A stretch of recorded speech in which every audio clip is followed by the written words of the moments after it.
Tonight, we will explore the hidden costs of our choices, those decisions that seem wise in the moment, but carry prices we never intended to pay.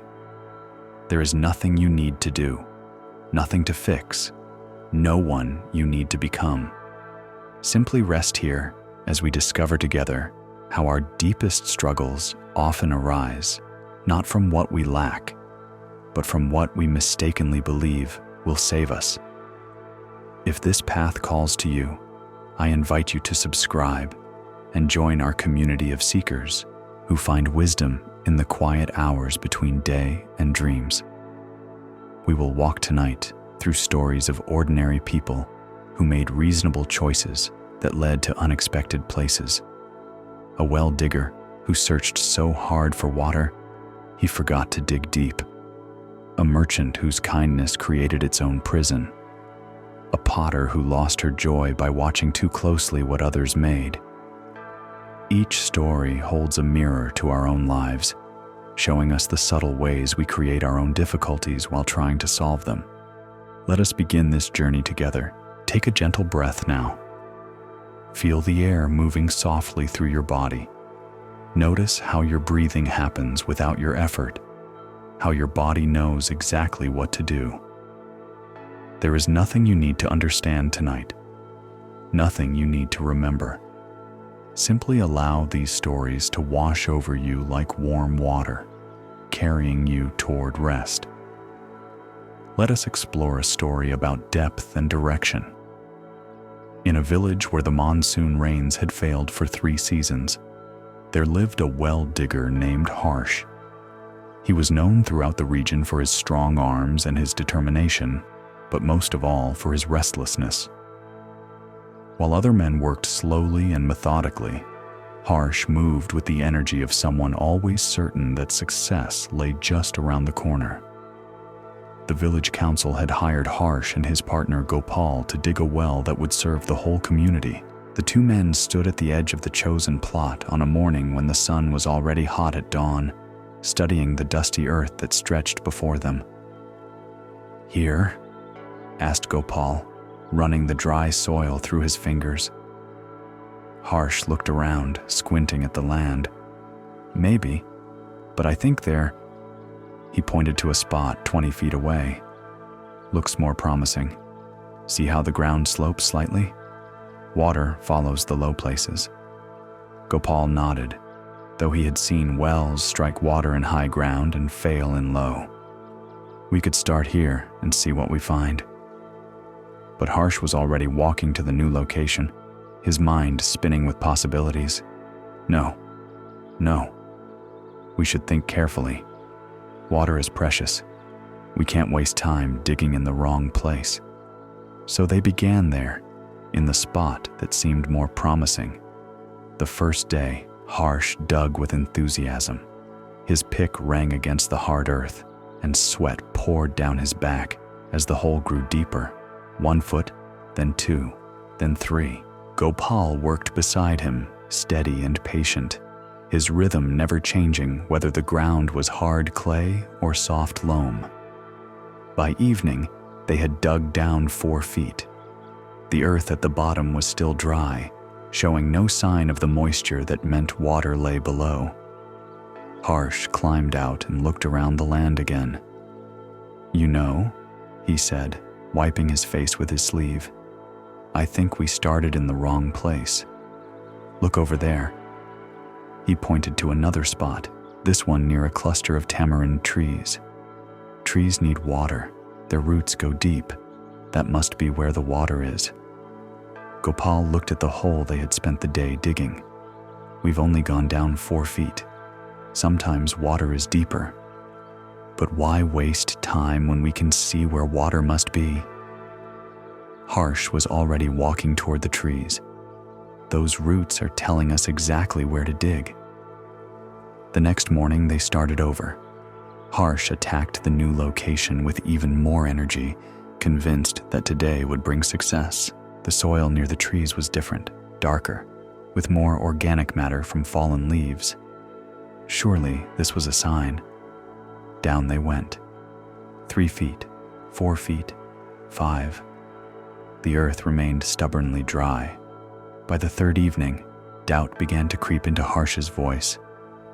"The trees might be drawing from a source that's moved," he said, though he wasn't sure what he meant. "Water underground. It shifts, like a river, but invisible." Gopal said nothing, but continued to work. The fourth morning brought a new certainty to Harsh's face. "I've been thinking all night," he announced. "There's an old saying, water flows toward water. If we dig between our first hole and this one, we'll catch the stream that connects them." And so they moved again.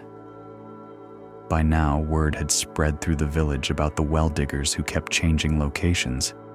People would stop by in the evening to peer into the holes scattered across the plot, none deeper than 6 feet, all dry as bone. "Strange technique," murmured the village potter, Kamala, watching Harsh examine the third site. "My grandmother always said, better to dig one deep hole than many shallow ones." Harsh looked up from the hole, irritation flashing in his eyes. "Your grandmother never dug for water in soil like this. The signs have to be read carefully. You can't just dig blindly." Kamala said nothing more, but her words echoed strangely in the evening air. The third hole went down 6 feet before Harsh decided the ground was too rocky. The fourth hole reached 5 feet before he convinced himself the water must be closer to the old temple ruins. The fifth hole, near the ruins, went 4 feet before he noticed the way morning dew collected near the village boundary. With each new location, Harsh's explanations became more elaborate. He spoke of underground streams and hidden springs, of the way water flowed in mysterious patterns beneath the earth. He drew diagrams in the dust, pointing out slopes invisible to other eyes, explaining how the phases of the moon affected underground currents. Gopal listened to these theories while continuing to work. When Harsh announced each new location, Gopal would nod and begin digging. He never argued, never questioned, but something in his silence grew deeper each day. The 6th hole was near the schoolhouse, the 7th behind the grain merchant's shop, the 8th in what Harsh was certain was the geometric center of the village.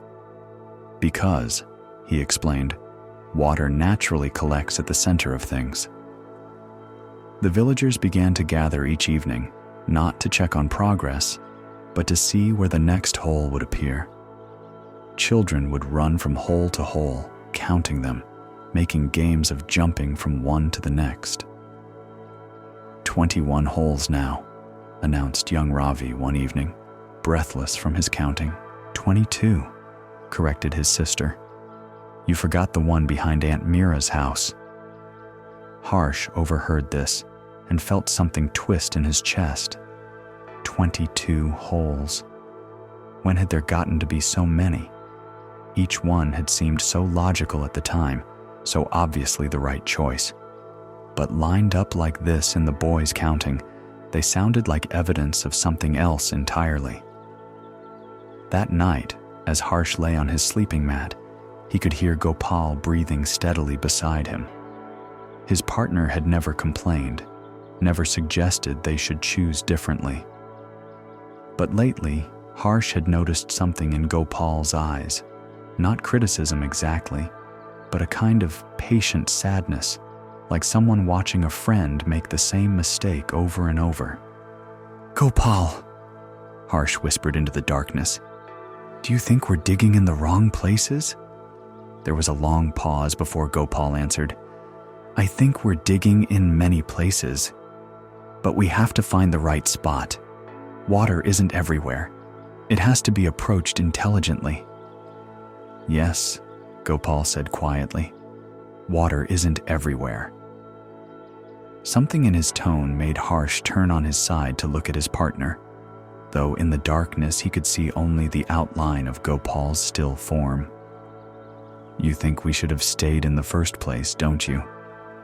Gopal was quiet for so long that Harsh thought he had fallen asleep. Finally, he spoke, "I think," he said carefully, "that water is usually deeper than 6 feet." The words hung in the air between them. Harsh felt them settle in his chest like stones. 6 feet. Every hole they had dug had been abandoned before reaching even that modest depth. He had been so focused on finding the perfect location that he had never tested whether any location might work. "Tomorrow," Harsh said, "we'll dig deeper." "Which hole?" asked Gopal. Harsh opened his mouth to answer, then closed it. Which hole indeed? They were scattered across the village plot like stars across the sky, 22 points of abandoned effort. How do you choose which abandoned beginning to return to? "The first one," he said finally. "We'll go back to the first one." But even as he said it, doubt crept in. Was the first location really the best? What about the spot near the trees, which had shown such promise? Or the one at the geometric center, which had seemed so logical? Each hole represented not just labor, but a moment of conviction, a flash of certainty that this, finally, was the right place. The next morning, Harsh stood at the edge of the original hole, looking down at the 4 feet of depth they had achieved that first day. The earth at the bottom looked no different than it had weeks ago. Dry, hard-packed, revealing nothing. "It looks so shallow," he murmured. Gopal climbed down into the hole and began to work. His pick struck the earth with the same steady rhythm it had maintained since the first day, neither hurried nor hesitant. Harsh watched him for a moment, then picked up his own tools and joined him. The work felt different now. Instead of the excitement of breaking new ground, there was only the methodical business of going deeper. 5 feet, 6 feet, 7. The walls of the hole rose around them, and the circle of sky above grew smaller. At 8 feet, the earth began to change. It was subtle at first, a slight darkening, a different smell, a way the soil clung together that it hadn't before. Gopal noticed it first, running a handful of dirt through his fingers. "Feel this," he said quietly. Harsh took the soil in his hands. It was cooler than the earth above, and when he squeezed it, it held its shape instead of crumbling away. "Moisture," Harsh said, and heard the wonder in his own voice.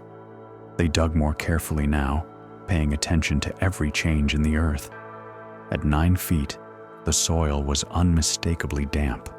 At 10 feet, small puddles began to form at the bottom of the hole during the night. At 12 feet, clear water seeped steadily from the walls, pooling deeper each day.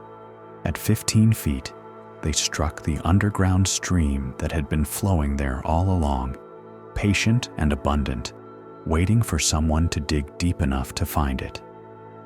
The water that bubbled up from the bottom of the well was sweet and clear, rising to a level that would never run dry even in the driest season. The villagers gathered around the well with their pots and buckets, marveling at the abundance that had been waiting there beneath their feet. But for Harsh, the celebration felt complicated.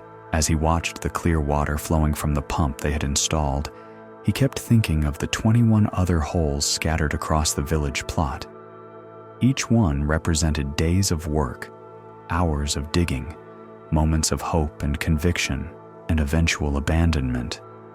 What if they had struck water at 8 feet in the 5th hole? What if the 7th location had been the perfect spot and they had given up just short of success? The questions circled in his mind like birds he couldn't catch. It was then that the old monk arrived. This story shows us how constant searching can prevent us from finding.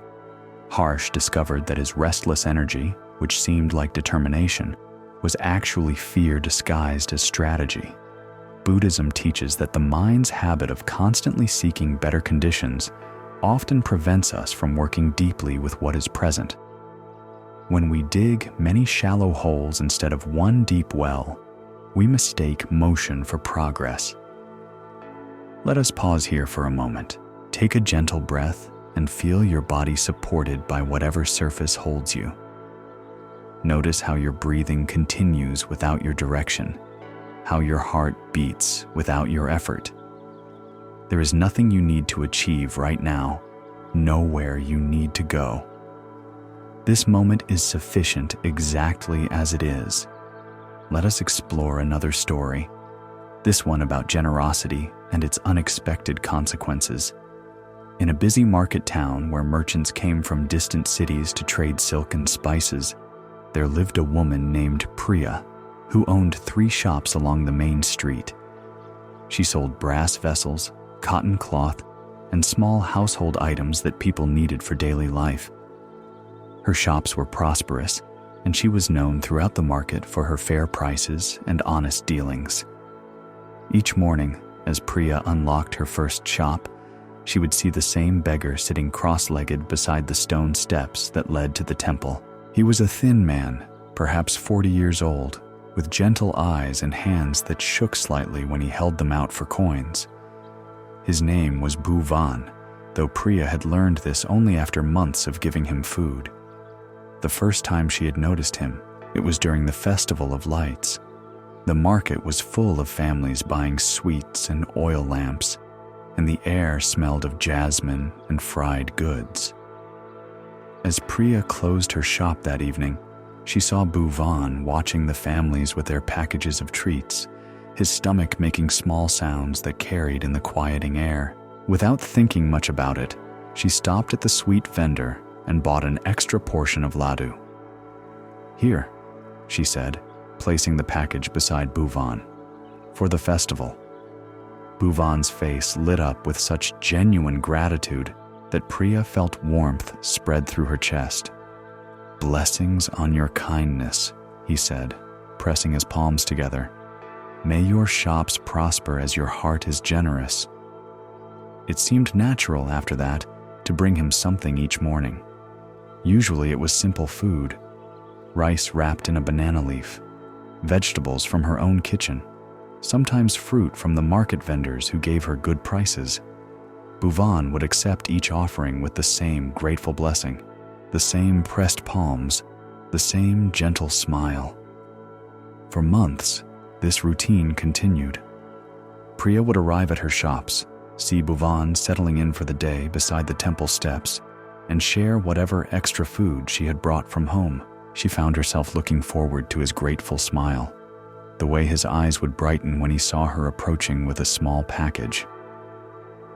"You have a good heart," her neighbor Kamala observed one morning, watching Priya hand Bhuvan a portion of dal and rice. "Not everyone notices those in need." Priya felt pleased by the comment. It was true that many merchants walked past Bhuvan without seeing him, focused on their own business and profits.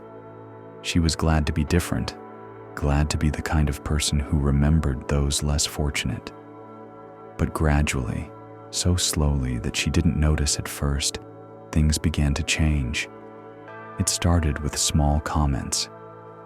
When Priya brought rice and vegetables one morning, Bhuvan looked at the portion and said, "Sister, yesterday you brought more rice than this. Has something changed?"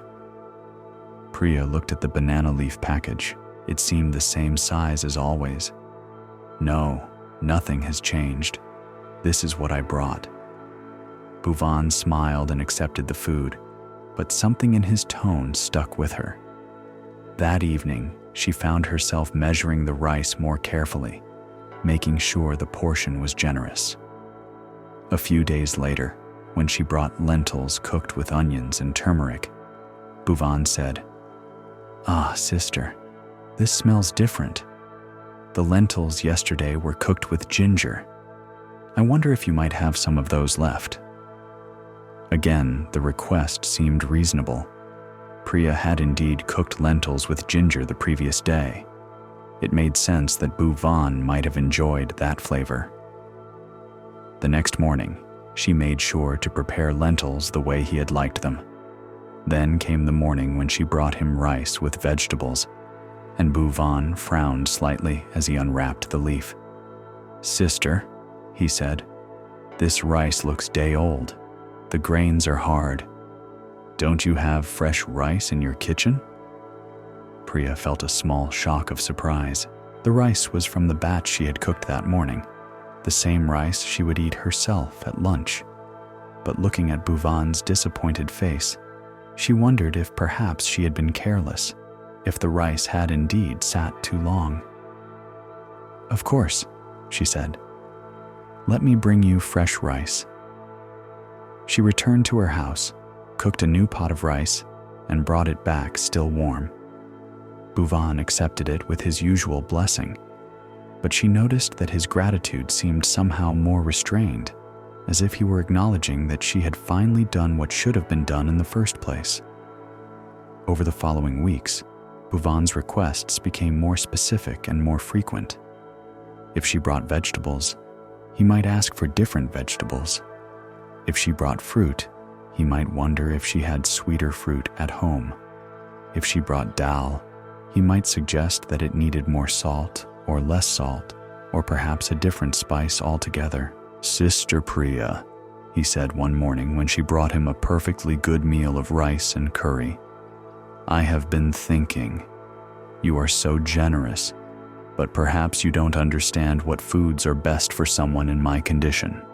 The spices in this curry are too strong for my stomach.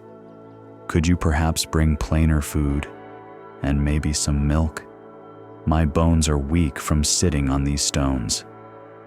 Priya found herself nodding, agreeing that of course she should consider his health needs. That evening, she cooked a separate, milder meal specifically for Bhuvan and stopped at the dairy vendor to buy fresh milk. But the next morning, when she brought the plain rice and mild vegetables along with a clay cup of milk, Bhuvan looked at the offering critically. "This milk," he said after tasting it, "is from yesterday, isn't it? I can taste that it's not fresh. And sister, plain rice with no spices at all. It's like eating paste. Surely you could add just a little something to make it palatable?" Priya stared at him. The milk was fresh. She had bought it moments ago from the vendor whose buffalo she could see grazing nearby. The rice was perfectly seasoned for someone who had claimed to need bland food. But Bhuvan's tone was so confident, so certain of his assessment, that she found herself doubting her own experience. That evening, she confided in her husband Ravi. "I don't understand what's happening," she said. "Every day, I try to bring Bhuvan good food, but every day he finds something wrong with it. Am I becoming careless? Am I not paying attention to what I'm cooking?" Ravi, who had watched this progression with growing concern, chose his words carefully. "Priya, I have eaten your cooking for 15 years. You have never served me stale rice or sour milk. Your food is always prepared with care.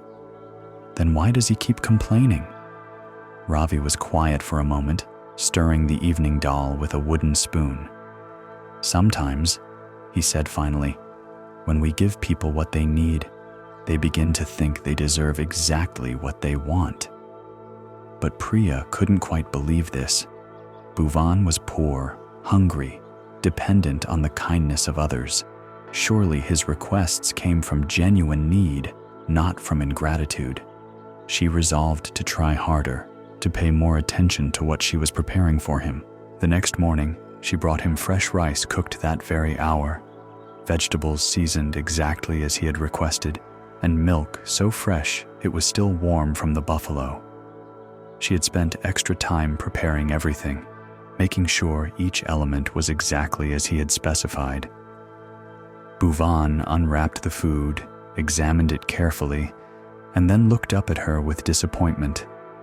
"Sister Priya," he said, shaking his head, "I can see that you're trying, but this is exactly the problem. You're not really listening to what I need. Yesterday I told you my stomach was upset from those strong spices, and today you bring me vegetables with even stronger spices than before. How can I eat this when my digestion is so delicate?" Priya felt something cold and sharp settle in her chest. She had spent an hour that morning carefully preparing mild, bland vegetables with barely any seasoning at all. There were no strong spices in the food she had brought. She had been so careful about this that the vegetables tasted almost flavorless to her. "Bhuvan," she said slowly, "there are no strong spices in this food. I made it very plain, exactly as you asked." His face hardened. "Sister, with respect, you don't know what you're talking about. I can taste every spice. My palate is more sensitive than yours because I eat so little. I can detect seasonings you don't even notice." For the first time in months of bringing him food, Priya felt a flicker of anger. But she pushed it down, telling herself that poverty and hunger must indeed change a person's relationship with food in ways she couldn't understand. That evening, she prepared the blandest possible meal: plain boiled rice with just a touch of salt, boiled vegetables with no seasoning at all, fresh milk, and a piece of simple flatbread. It was food so mild that her own children would have refused to eat it. The next morning, Bhuvan's reaction was immediate. "What is this?" he demanded, not even waiting to unwrap the food completely. "Sister, this looks like food for sick people. I may be poor, but I'm not ill. I need proper food, not this nothing." Priya stood very still, watching his face. "Yesterday you said the spices were too strong. I made this with no spices at all. No spices is just as bad as too many spices." Bhuvan's voice had risen, and people in the market were beginning to turn and look. "I need food that nourishes me, not this bland nonsense. Don't you understand anything about cooking?" Something in Priya's mind went very quiet, like a flame that stops flickering and burns steady and clear. She looked at Bhuvan, really looked at him, and saw not a grateful recipient of her kindness, but someone who had learned to treat her generosity as his right and her efforts as inadequate. "I understand," she said quietly, "that I have made a mistake." Bhuvan's expression softened, thinking she was acknowledging her poor cooking. "Yes, sister, I'm glad you can see that. Now, what I really need is—" "No," Priya interrupted. "The mistake was not in my cooking. The mistake was in thinking that kindness without boundaries stays kind." She turned and walked back toward her shop, leaving the package of food beside Bhuvan on the temple steps. Behind her, she could hear his voice rising in confusion and then anger. "Sister! Sister Priya! Where are you going? You can't just leave! Sister! I need this food! Sister!" That day, Priya did not bring Bhuvan his morning meal, nor the next day, nor the day after that. On the fourth day, as she was arranging brass bowls in her shop window, she heard a commotion outside. Bhuvan was speaking loudly to a group of people who had gathered near the temple steps. "Months and months I depended on her kindness," he was saying, his voice carrying the tone of someone who has been deeply wronged. "Every day she would bring me food, acting like such a generous person, making herself feel good about helping the poor. And then suddenly, for no reason at all, she stops. Just like that. No explanation, no warning. She got tired of doing good, I suppose. These rich merchants, they help you only as long as it's convenient for them." One of the listeners, an older woman Priya recognized from the cloth market, spoke up. "But surely you can find food elsewhere. There are other generous people in the market." Bhuvan's laugh was bitter. "You don't understand. I came to depend on her. She made herself responsible for feeding me, and then she just abandoned that responsibility. What kind of person does that? What kind of person starts helping someone and then stops?" Priya felt each word like a slap. Standing in her shop, listening to herself described as heartless and cruel, she began to doubt her decision. Had she been wrong to stop bringing him food? Had her kindness created an obligation that she was now failing to meet? That evening, she found herself walking to the temple where the Buddha was teaching. The crowd was small that night, mostly local people who came regularly to hear his talks. Priya sat at the edge of the group, not really intending to ask a question, but when the Buddha invited people to speak about what troubled them, she found herself raising her hand. "Teacher," she said, her voice uncertain, "I have been helping someone for many months, bringing him food each day.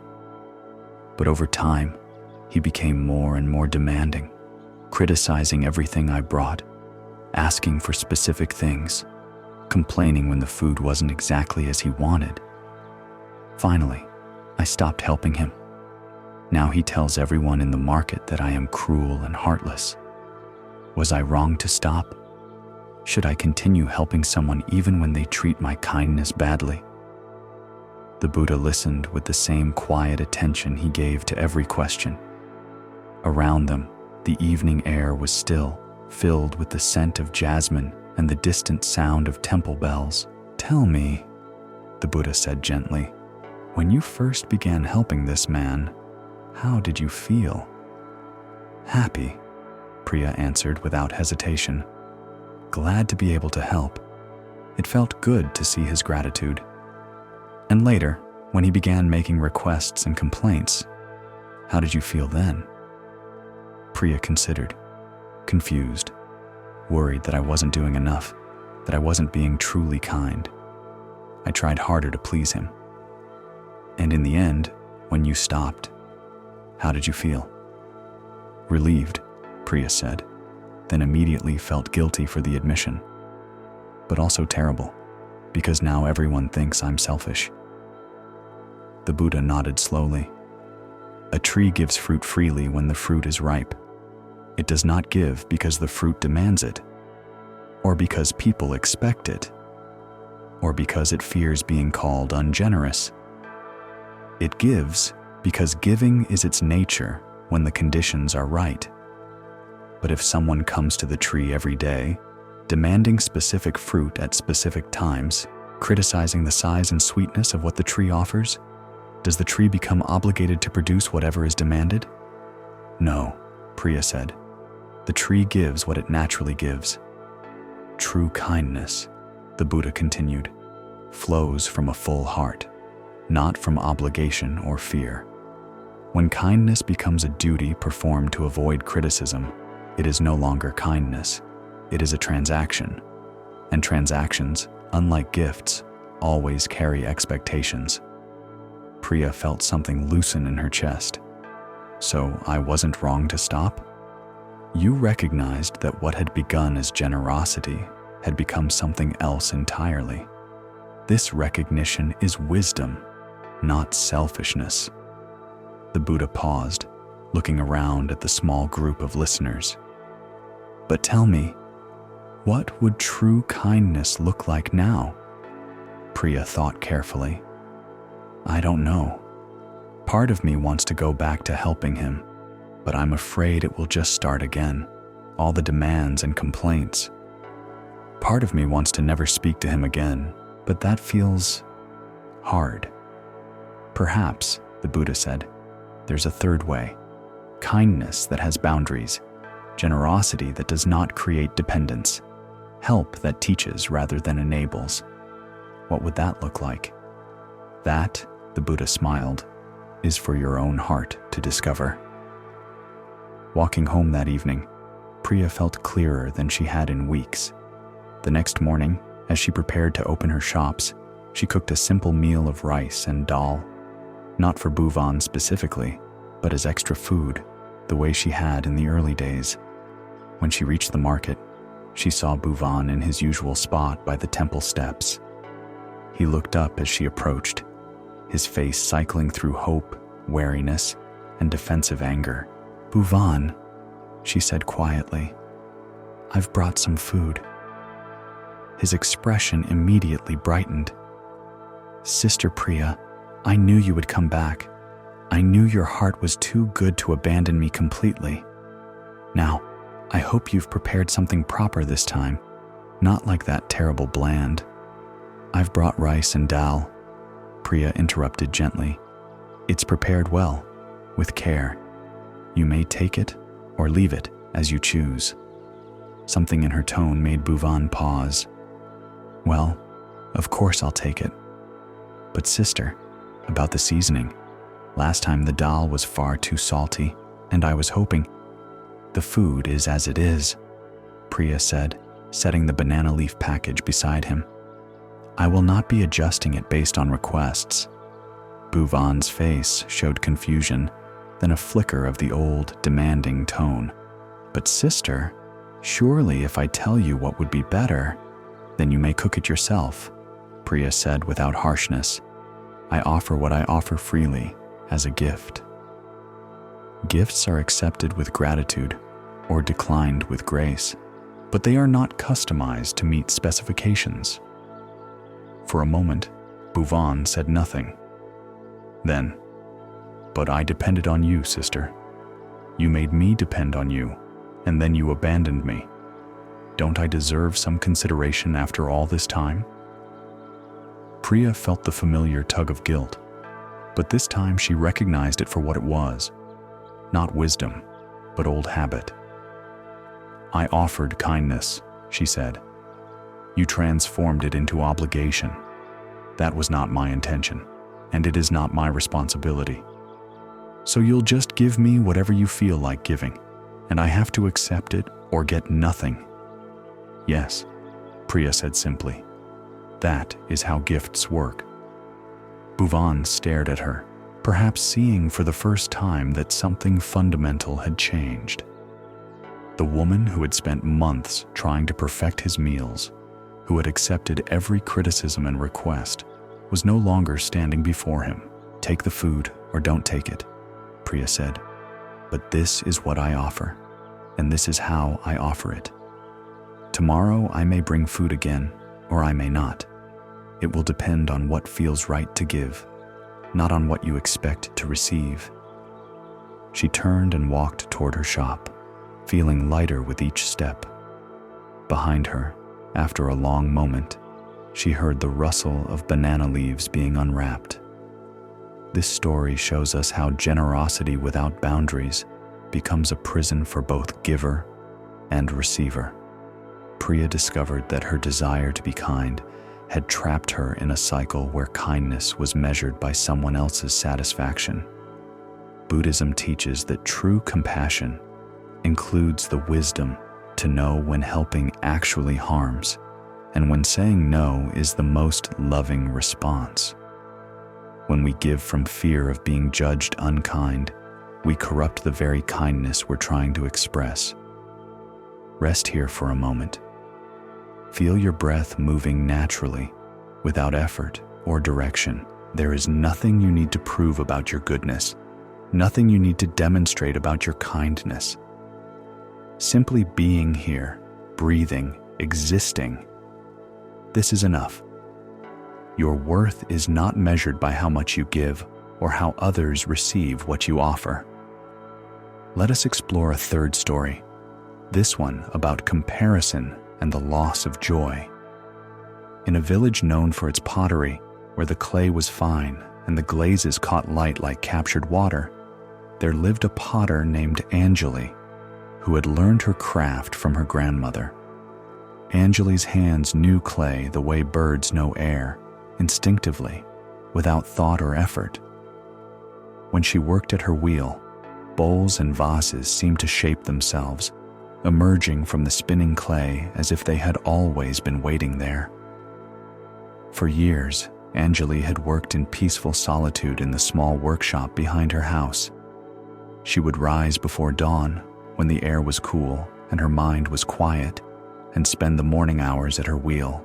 Her fingers would find the center of the clay, and from that stillness, forms would grow. Simple bowls for everyday use, water jars with graceful necks, cups that fit perfectly in the palm of the hand. There was a rhythm to her work that matched her breathing, a meditation that happened without her trying to meditate. The wheel would spin, The clay would rise and curve and hollow, and Anjali would lose herself completely in the conversation between her hands and the earth. When pieces were finished and fired, she would arrange them on simple shelves in her workshop. Some she sold to neighbors who needed practical vessels. Others she kept for the pure pleasure of having made them.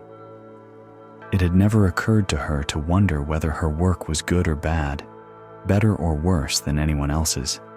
The pots were what they were, useful, honest, born from clay and fire and the steady turning of the wheel. This contentment continued until the day Madhu arrived in the village. Madhu was a potter from the capital city, trained in the formal schools, where techniques were analyzed and refined, where artists competed for recognition and prizes.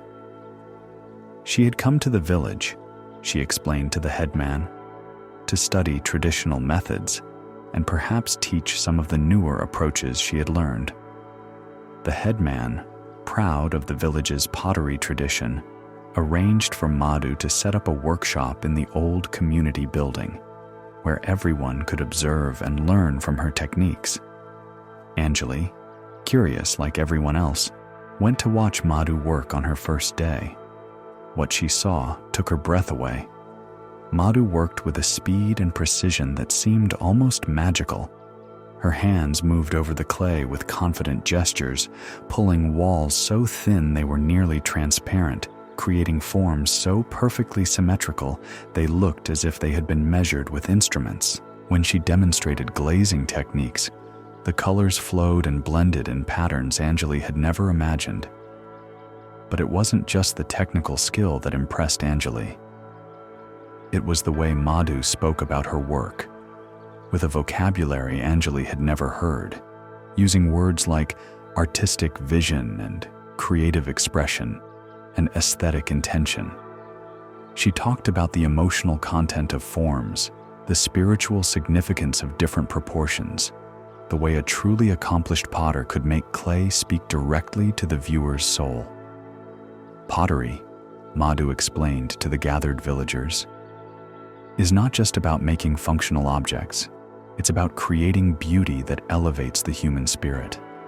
It's about pushing the boundaries of what clay can become, exploring new possibilities, developing a personal style that sets your work apart from others. Anjali listened with growing fascination and a strange new feeling she couldn't quite name. It was as if Madhu had opened a door to a room Anjali had never known existed, a room where pottery was not just work, but art, where bowls were not just vessels, but expressions of the maker's deepest self. That evening, Anjali returned to her own workshop and looked at her shelves with new eyes. The bowls and jars that had pleased her that morning now seemed somehow simple, plain, ordinary. She picked up a cup she had made the week before, one that had given her quiet satisfaction when it emerged from the kiln. Now, holding it beside the memory of Madhu's impossibly thin-walled vessels, it felt thick and clumsy in her hands. The glaze, which she had thought was a pleasant shade of blue-green, now looked muddy and unsophisticated. Anyone could make this, she murmured to herself, and immediately felt disloyal to her own work. But the thought, once spoken, seemed to take root. Anyone could make this. There was nothing special about it, nothing that marked it as the creation of a skilled artisan. It was just a cup. Useful perhaps, but unremarkable. The next morning, instead of beginning work immediately as was her habit, Anjali found herself thinking about Madhu's demonstration. She remembered the way the other potter's hands had moved, the confident gestures, the way she had spoken about pushing boundaries and developing personal style. When Anjali finally sat at her wheel, something felt different. Instead of allowing her hands to find their natural rhythm with the clay, she found herself trying to remember exactly how Madhu had held her fingers, how she had positioned her arms. Instead of letting forms emerge organically, she tried to plan what she would make, to have what Madhu had called artistic intention. The clay seemed to resist her efforts. The bowl she was attempting, inspired by one of Madhu's elegant forms, wobbled on the wheel and collapsed twice before she managed to complete it. When it was finally finished, it looked nothing like Madhu's work and nothing like her own previous pottery either. It was an awkward hybrid, neither naturally formed nor skillfully imitated. But Anjali persisted. Day after day, she returned to her wheel with new resolve, determined to elevate her work beyond the merely functional. She bought books about pottery techniques and studied pictures of famous ceramics from distant regions. She experimented with new glazes, attempting to recreate effects she had seen in Madhu's demonstrations. The more she learned, the more inadequate her own work appeared. Each new technique she discovered revealed another area where her skills were lacking. Each beautiful pot she saw in books or at Madhu's workshop made her own efforts seem more pedestrian by comparison. "I've been so limited in my thinking," she told her neighbor Kavya one evening. "I thought I was a potter, but I was just someone who made functional objects. I never understood what pottery could really become in the hands of someone with true artistic vision." Kavya, who had been buying Anjali's pots for years and treasured them for their simple beauty and perfect functionality, looked puzzled. "But your pots are beautiful, Anjali. They're some of the finest I've ever seen." "You're kind to say that," Anjali replied, "but you haven't seen real pottery. You should come watch Madhu work. Then you'll understand the difference between craft and art." What Anjali didn't notice was how her own work was changing. In her efforts to incorporate new techniques and achieve more sophisticated effects, she had begun to lose the natural rhythm that had once guided her hands. The meditation that had happened effortlessly at the wheel was replaced by constant self-monitoring and comparison. Where once she had worked in peaceful absorption, now her mind buzzed with questions. Was the wall thickness consistent? Would Madhu approve of this glaze combination? Did this form show enough artistic intention? Was she developing a recognizable personal style? The joy she had once found in the simple act of shaping clay began to leach away, replaced by a kind of anxious striving. Each piece became a test of her worthiness as an artist rather than a natural expression of her relationship with the clay. Months passed. Anjali's workshop filled with experimental pieces, pots that attempted sophisticated techniques, vessels that tried to incorporate design elements she had studied in books, glazes that aimed for effects she had seen in Madhu's work. Some were successful technically, others were interesting failures, but none of them carried the quiet satisfaction her earlier work had possessed. One morning, as she sat at her wheel struggling with a form that kept collapsing despite her careful attention to technique, Anjali heard familiar voices outside her workshop. "Oh, these are lovely," someone was saying. "So simple and elegant. There's something so peaceful about them." Anjali looked up to see two women from a neighboring village examining pots on her outdoor display shelf. Older pieces she had made before Madhu's arrival, work she now considered embarrassingly simple. "Who made these?" one of the women asked. One of the, "I believe it's the potter who lives here," the other replied. "I've heard she's very skilled, but I understand she's been experimenting with more artistic approaches lately."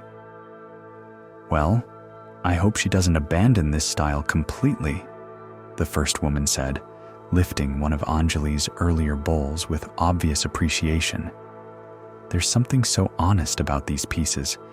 They feel like they grew naturally from the clay, not like someone imposed a design on them. I find that very moving." Anjali sat frozen at her wheel, listening to the women discuss her work with an enthusiasm she rarely felt for her own pieces anymore. They were responding to exactly the qualities she had come to see as limitations: the simplicity, the natural forms, the unpretentious functionality. After the women left, purchasing several of her older pieces, Anjali remained at her wheel, staring at the collapsed form in front of her. She tried to remember the last time she had felt genuinely pleased with something she had made. The last time the work itself had brought her joy rather than anxiety about whether it measured up to some external standard. The answer disturbed her. It had been months, perhaps longer. That evening, instead of studying pottery books or planning new techniques to try, Anjali simply sat in her workshop among the pots she had made over the years.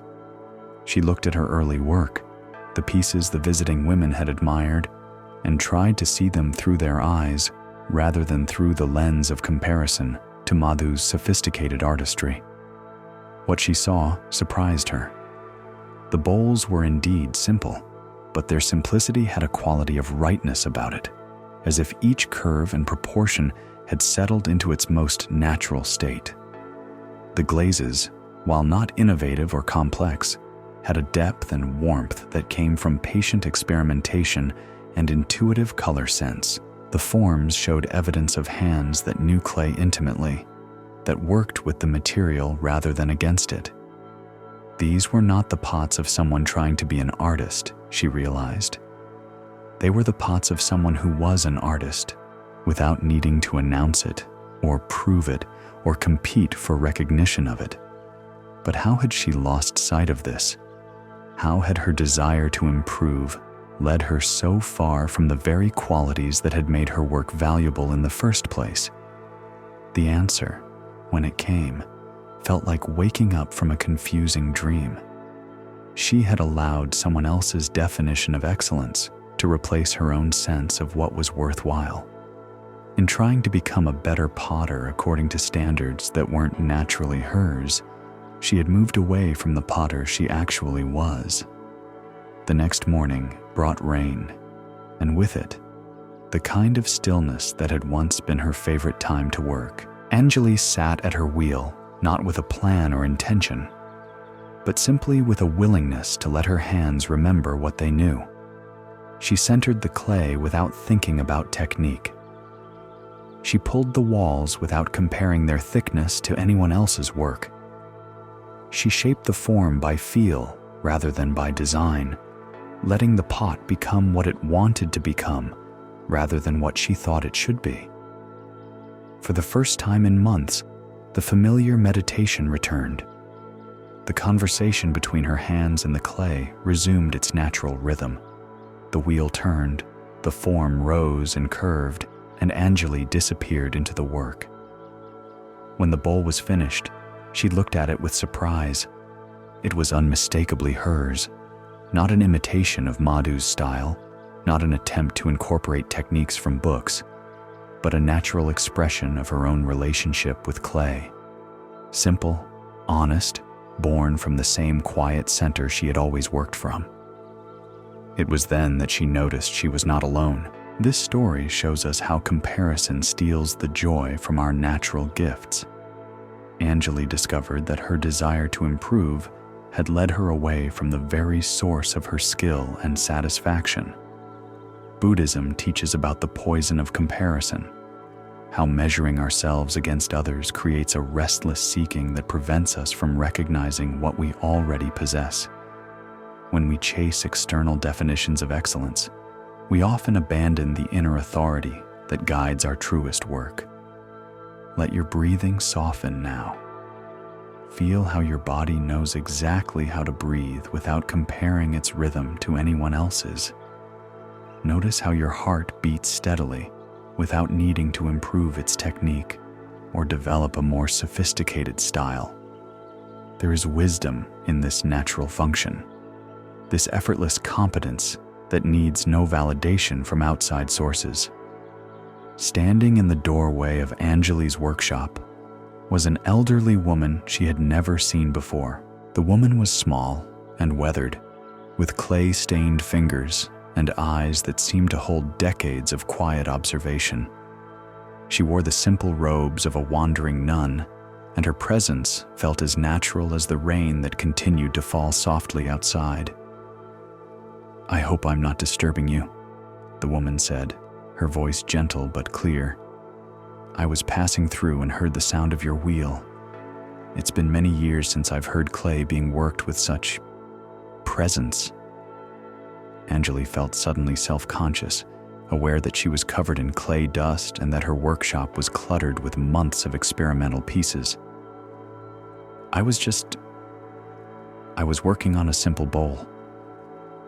The nun stepped closer, examining not the new bowl, but some of Anjali's earlier pieces that lined the shelves. She picked up one of the cups that Anjali had recently dismissed as too ordinary, turning it slowly in her hands. "This is beautiful work," she said quietly. "May I ask how long you've been potting?" "Since I was a child," Anjali replied.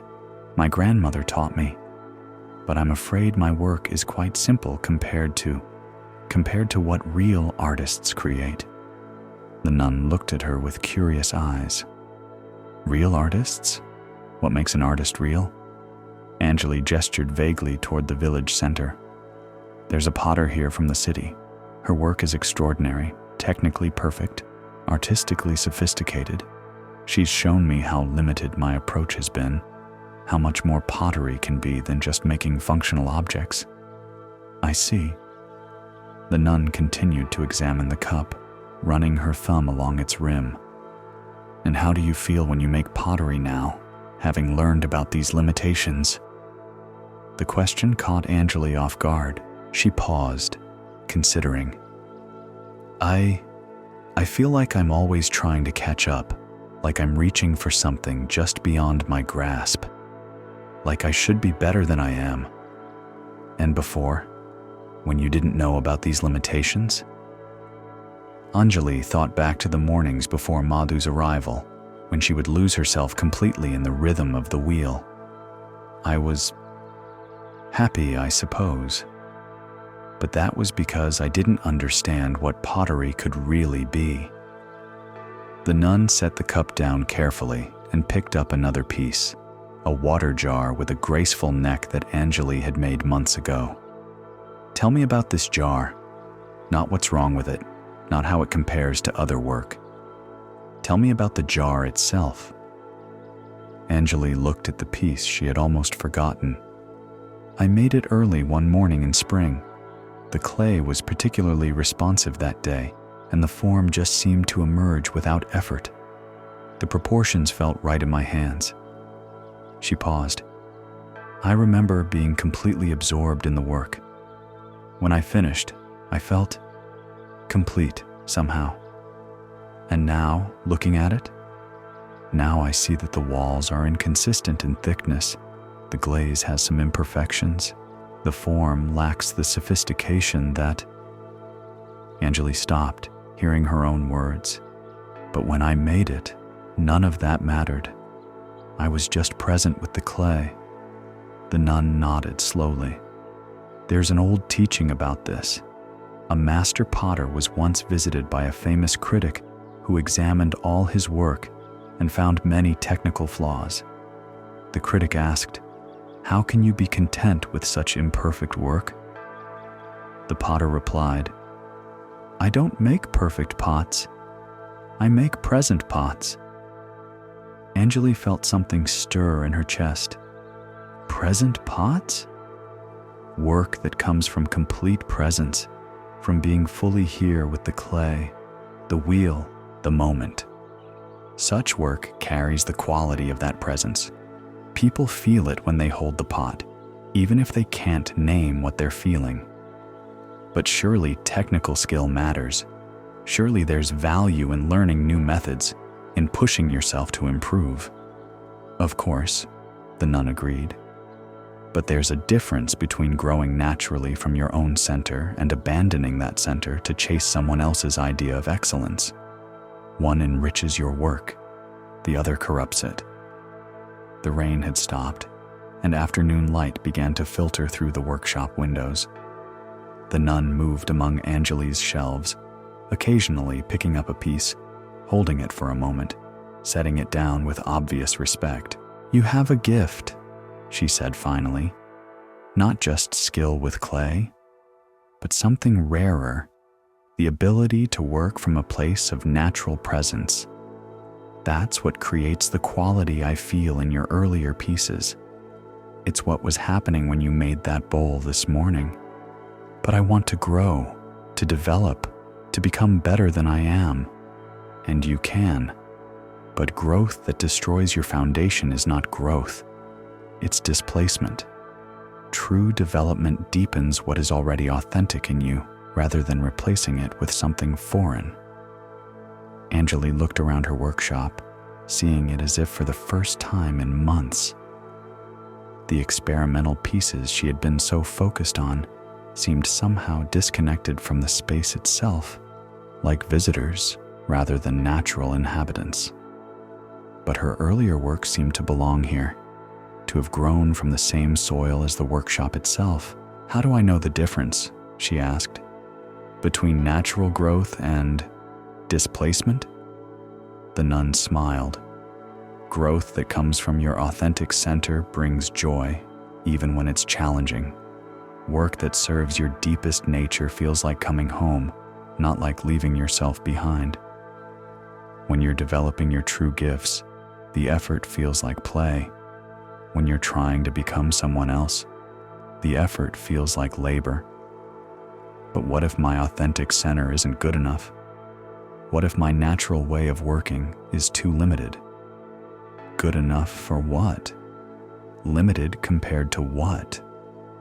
The nun's voice was gentle but direct. "You're asking the wrong questions, child. The question isn't whether your way is good enough. The question is whether you're fully inhabiting your way." Anjali considered this. "You mean, am I being completely myself as a potter? Are you bringing your whole presence to the work? Are you honoring what wants to emerge through your particular hands, your particular relationship with clay? Or are you trying to force your hands to work like someone else's hands?" The question hung in the air between them. Anjali knew the answer, but saying it felt like admitting to a betrayal of herself. "I've been trying to work like someone else," she said quietly. "And how has that served your pottery?" Anjali looked at her recent pieces, technically more ambitious than her earlier work, but somehow less alive. "It hasn't. The work feels disconnected from me, from itself. Even when I succeed at new techniques, the pieces don't have the quality that my simple work had." "What quality was that?" "Peace, I think. A kind of rightness. They felt like they belonged in the world." The nun nodded. "That quality comes from work that is aligned with the worker's true nature. When you try to work against your nature, that alignment is lost, no matter how sophisticated the technique becomes." "But surely, I shouldn't just stay the same forever. Surely there's value in learning, in expanding my capabilities." "Of course. But expansion that serves your deepest gifts is different from expansion that abandons them. You can learn new techniques while staying rooted in your authentic approach. You can develop sophistication while maintaining simplicity. Growth and presence aren't opposites. They can support each other." Anjali felt a mixture of relief and confusion. "How would I know what kind of growth serves my gifts rather than undermining them?" Trust your inner response to the work itself. When you're learning something that serves your authentic nature, the learning feels like discovering something you already knew but had forgotten. When you're learning something that takes you away from yourself, the learning feels forced, effortful in a way that generates anxiety rather than excitement. The nun moved toward the workshop door, then paused. "There's one more thing. Sometimes we abandon our natural gifts not because someone criticizes them, but because someone praises different gifts so highly that we feel our own become invisible. Anjali felt these words like a physical sensation in her chest. This was exactly what had happened. Madhu's work hadn't criticized her own. It had simply been praised so enthusiastically that her own work had seemed to disappear by comparison. "What do I do with that?" she asked. "Remember that there are as many ways to work with clay as there are people to work with it. Excellence in pottery doesn't have a single face. Your work doesn't become less valuable because someone else's work is valuable in a different way." The nun stepped toward the door, then turned back one more time. "Tomorrow morning, try an experiment. Sit at your wheel without any intention except to be completely present with the clay. Don't try to make anything specific. Don't try to incorporate new techniques. Just let your hands remember what they know. See what emerges from that kind of presence." After the nun left, Anjali remained in her workshop as the afternoon light faded. She looked at the bowl she had made that morning, the one that had felt like coming home. It sat among her other recent work like a reminder of something she had almost forgotten. That evening, instead of studying pottery books or planning new techniques to try, Anjali did something she hadn't done in months. She simply sat quietly in her workshop, not working, not planning, just being present in the space where she had learned to love clay. The next morning, she followed the nun's suggestion. She approached her wheel with no agenda except presence, no goal except to let her hands remember their natural relationship with clay. When she centered the clay, she didn't think about technique. When she began to pull the walls, she didn't compare the process to anyone else's method. She simply worked. What emerged was unlike anything she had made in recent months. It was unmistakably her own work, but it carried something new, a quality of confidence that came not from technical prowess, but from complete trust in her own hands. The form was simple but assured, functional but somehow luminous. It felt like a return and an arrival simultaneously. As she worked, other villagers began to stop by, drawn perhaps by something they heard in the sound of the wheel or sensed in the quality of attention emanating from the workshop. They didn't interrupt, but their presence felt supportive rather than intrusive. Among the visitors was Madhu herself. Anjali looked up to see the city-trained potter standing in the doorway, watching her work with an expression that was difficult to read. "You seem different today," Madhu said quietly. Anjali paused in her work, suddenly self-conscious. "Different how?" "More yourself, I suppose. When I first arrived, I was struck by your natural ability, but lately I've sensed you struggling with something. Today, you seem to have found your way back to your center." Anjali blinked in surprise. "You noticed my natural ability?" "Of course, it's quite remarkable, actually. I've trained in schools where technique is everything, but technique without natural presence creates hollow work. You have something that can't be taught, an intuitive relationship with clay that most potters spend years trying to develop." "But I thought, your work is so sophisticated, so accomplished. I've been trying to learn from your approach." Madhu looked around the workshop, her gaze lingering on Anjali's earlier pieces. "My work serves one kind of purpose. Yours serves another. I create pieces that challenge viewers intellectually, that push the boundaries of what pottery can be. You create pieces that feel like home, that carry a quality of peace people can sense even if they can't articulate it. Both have value, but they come from completely different places. I've been thinking I needed to become more like a real artist." "You are a real artist," Madhu said firmly. "The mistake would be trying to become the wrong kind of real artist for your particular gifts." Anjali felt tears starting in her eyes. not of sadness, but of recognition. "I almost lost something important, didn't I?" "You temporarily misplaced it," Madhu corrected gently. "But it was always there, waiting for you to remember." That afternoon, as Anjali continued working with the natural rhythm she had rediscovered, she found herself thinking about the nun's words. Growth that serves your deepest gifts is different from growth that abandons them. She began to see how she might learn new techniques, but as extensions of her natural approach rather than replacements for it. She could develop greater technical skill while maintaining the presence that gave her work its particular quality. She could become more sophisticated without becoming less herself. The realization brought with it a deep sense of relief and a return of the joy that had been missing from her work for months. The wheel turned, the clay responded, and Anjali remembered why she had fallen in love with pottery in the first place. As the day ended and she cleaned clay from her hands, she looked at what she had created, several pieces that felt completely aligned with who she was as a potter, yet somehow more developed than her earlier work. They carried the simplicity and presence she had always valued, but with a new depth that came from having temporarily lost and then reclaimed her authentic approach.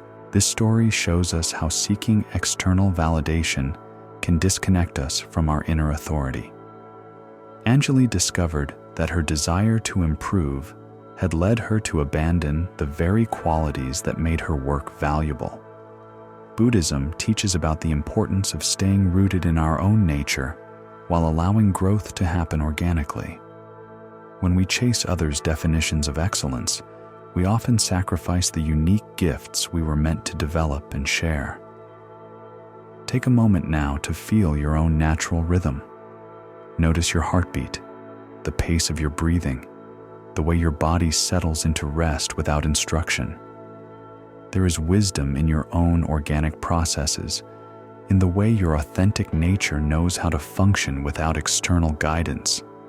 Trust this inner knowing. Let us explore one more story about the hidden costs of our choices.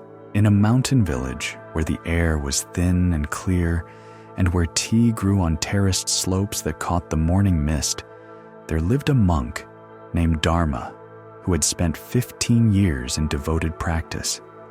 He woke before dawn each day to sit in meditation, worked in the monastery gardens with complete attention, and studied the ancient texts with a scholar's dedication. Among the younger monks, he was respected for his discipline and depth of understanding. Dharma's teacher, an old master named Bodhi, had often praised his students' commitment to the path. "You have the mind of a true practitioner," the master would say, "focused, determined, unwavering in your dedication to awakening." This praise had always pleased Dharma deeply. From his earliest days at the monastery, he had understood that spiritual life required extraordinary effort, constant vigilance against distraction, and an unwavering commitment to formal practice. He had organized his entire existence around these principles. Each morning, Dharma would rise at 3:30 and spend 2 hours in sitting meditation before the morning bell. While other monks gradually gathered for the communal sitting, Dharma would already be deep in concentration, his posture perfect, his mind gathered and still. During work periods, when monks tended the vegetable gardens or maintained the monastery buildings, Dharma approached each task as meditation in action. He would sweep the courtyard with the same focused attention he brought to sitting practice. Each stroke of the broom performed with complete presence and awareness. Even meals became opportunities for practice. While other monks sometimes relaxed into casual conversation during the evening meal, Dharma ate in perfect silence, attending to each bite with the same concentration he brought to breathing meditation. This dedication had earned him recognition not only from his teacher, but from visiting monks and scholars who came to the monastery for retreats and teachings. They would often comment on the young monk whose practice seemed so mature, so completely integrated into every aspect of his daily life. But somewhere in the midst of his 15th year of practice, something began to change. It started as a subtle restlessness during his morning meditations. Despite his perfect posture and focused attention, Dharma found himself aware of sounds from outside the meditation hall. Birds beginning their dawn songs, the soft footsteps of monks moving through corridors, the distant sound of temple bells from the village below. These sounds had always been present, but for years his concentrated mind had simply noted them and returned to the breath. Now, however, he found himself following the sounds, wondering about the lives they suggested, feeling drawn towards something he couldn't name. During work periods, as he swept the same courtyards he had swept for years with meditative attention, Dharma began to notice things that had somehow escaped his focused awareness. The way morning light fell across the stone steps, creating patterns that shifted slowly as the sun rose. The particular sound different leaves made when the broom moved through them. The small weeds that grew in cracks between stones, persistent and somehow joyful in their determination to exist. These observations felt different from his usual mindful attention to tasks, where his practice had always been about maintaining focus on the work itself. These new awarenesses seemed to arise without effort, drawing his attention outward rather than inward. At first, Dharma tried to treat this as a phase in his development, perhaps a temporary challenge to be met with renewed dedication. He increased his morning sitting time from 2 hours to 3. He intensified his attention during work periods, trying to return to the pure focus that had characterized his practice for so many years. But the more he tried to concentrate, the more his awareness seemed to want to expand. During meditation, instead of the familiar gathering of mind around the breath, he found himself naturally aware of the entire space around him.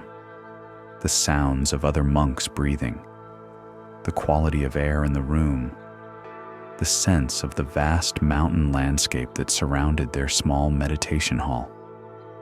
This expansion of awareness wasn't accompanied by the scattered, unfocused feeling he had learned to recognize as distraction. Instead, it felt like a natural opening, as if his mind were settling into a larger space rather than a smaller one. One morning, as he sat in his usual spot in the meditation hall, Dharma realized he couldn't remember the last time he had experienced the deep, concentrated states that had once been the hallmark of his practice. His mind wasn't agitated or distracted, but it also wasn't gathered in the focused way he had trained for years to achieve. This recognition brought with it a wave of concern that surprised him with its intensity. Was he losing his abilities as a meditator? Had his years of dedicated practice somehow led him away from the very states he had worked so hard to develop? After the morning sitting, Dharma approached his teacher with these concerns. "Master Bodhi," he said, "I fear something is wrong with my practice. My concentration, which has been strong for years, seems to be dissolving. Instead of focused awareness, my mind wants to include everything around me. Instead of deep states of absorption, I find myself simply present, but in an open way that feels different from the concentrated presence I've trained for." Master Bodhi listened with the same quiet attention he gave to all questions from his students. "Tell me more about this open presence," he said. "It's difficult to describe," Dharma replied. "It's as if my awareness has become like the sky instead of like a laser beam. It includes everything without focusing on anything in particular. It feels natural, but I worry that I'm losing the ability to concentrate deeply." "And how do you feel about this change?" Dharma paused, considering. "Confused, mostly, and concerned," I've spent 15 years developing concentrated states. They've been the foundation of my practice, the sign that I was progressing on the path. If I'm losing them, what does that mean about my development as a practitioner? Have you asked yourself, Master Bodhi said gently, whether this change might be a sign of progress rather than regression? I don't understand. Concentration is fundamental to meditation. Without the ability to focus deeply, how can there be true insight or realization? Master Bodhi was quiet for a long moment, looking out at the mountains that surrounded their monastery. There are different kinds of concentration, he said finally. The kind you developed in your early years, focused, gathered, excluding distractions, is indeed fundamental. It's like learning to walk. But there's another kind of concentration that can develop from the first. Awareness that is simultaneously focused and spacious, gathered and open. But I can't access the old states anymore. When I try to concentrate in the focused way, it feels forced, artificial. My mind wants to include everything rather than exclude distractions. Perhaps, the master suggested, your mind has learned to distinguish between true distractions and the natural richness of present experience. Perhaps what you call open awareness is actually a more mature form of concentration. Dharma felt a flicker of hope mixed with skepticism. But how can unfocused awareness be concentration? Doesn't concentration mean gathering the mind to a single point? Initially, yes, but tell me, in this open awareness you're experiencing, are you distracted by thoughts about the past and future? Is your mind scattered among different mental activities? Dharma considered. No, actually. My awareness is very much in the present moment. It's just that the present moment seems to include much more than it used to. Then perhaps your definition of concentration needs to expand along with your practice. That evening, instead of trying to return to his old style of focused meditation, Dharma decided to explore what would happen if he simply allowed the open awareness to be what it was. He sat in his usual spot, but without the familiar effort to gather his mind to a single point. What he discovered surprised him. The open awareness wasn't scattered or unfocused at all. It was like sitting in the center of a vast, clear space, fully present, completely awake, but without the sense of effortful attention that had characterized his earlier practice. In this open state, insights seemed to arise naturally rather than being produced by concentrated investigation. He found himself understanding aspects of the teachings that had remained intellectual despite years of study. The interconnectedness of all phenomena, which he had grasped conceptually, became a direct experience rather than a theory. But even as these new depths opened in his practice, Dharma found himself missing the familiar territory of concentrated states. There had been something satisfying about the achievement of deep focus, the sense of mastering his mind through disciplined effort. This new openness, while profound, felt less like an accomplishment and more like a surrender. Over the following weeks, Dharma began to notice how his relationship to other aspects of monastic life was also changing. Where he had once approached each activity with intense focus, eating with complete attention to eating, walking with complete attention to walking, he now found himself naturally including the broader context of each activity. When he ate, he was aware not only of the food, but of the other monks sharing the meal, the sounds from the kitchen, the way light fell through the dining hall windows. When he walked, he was aware not only of his footsteps, but of the path, the trees, the quality of air, the sense of being part of a larger movement of life. This expansion of awareness began to affect his interactions with others as well. In conversations with fellow monks, Instead of the focused attention he had previously brought to listening and responding, he found himself naturally aware of the whole person speaking, not just their words, but their emotional state, their underlying concerns, the way their presence affected the space around them. Some monks began to seek him out for informal conversations about their practice, sensing something different in his way of being present. Dharma found himself able to offer guidance that seemed to come not from his intellectual understanding of the teachings, but from a more direct source of wisdom. Yet alongside these developments, a nagging doubt persisted. Was this really spiritual progress?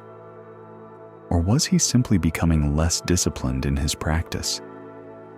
Had his years of concentrated effort led him to a new level of development? Or had he somehow lost his way and convinced himself that regression was advancement?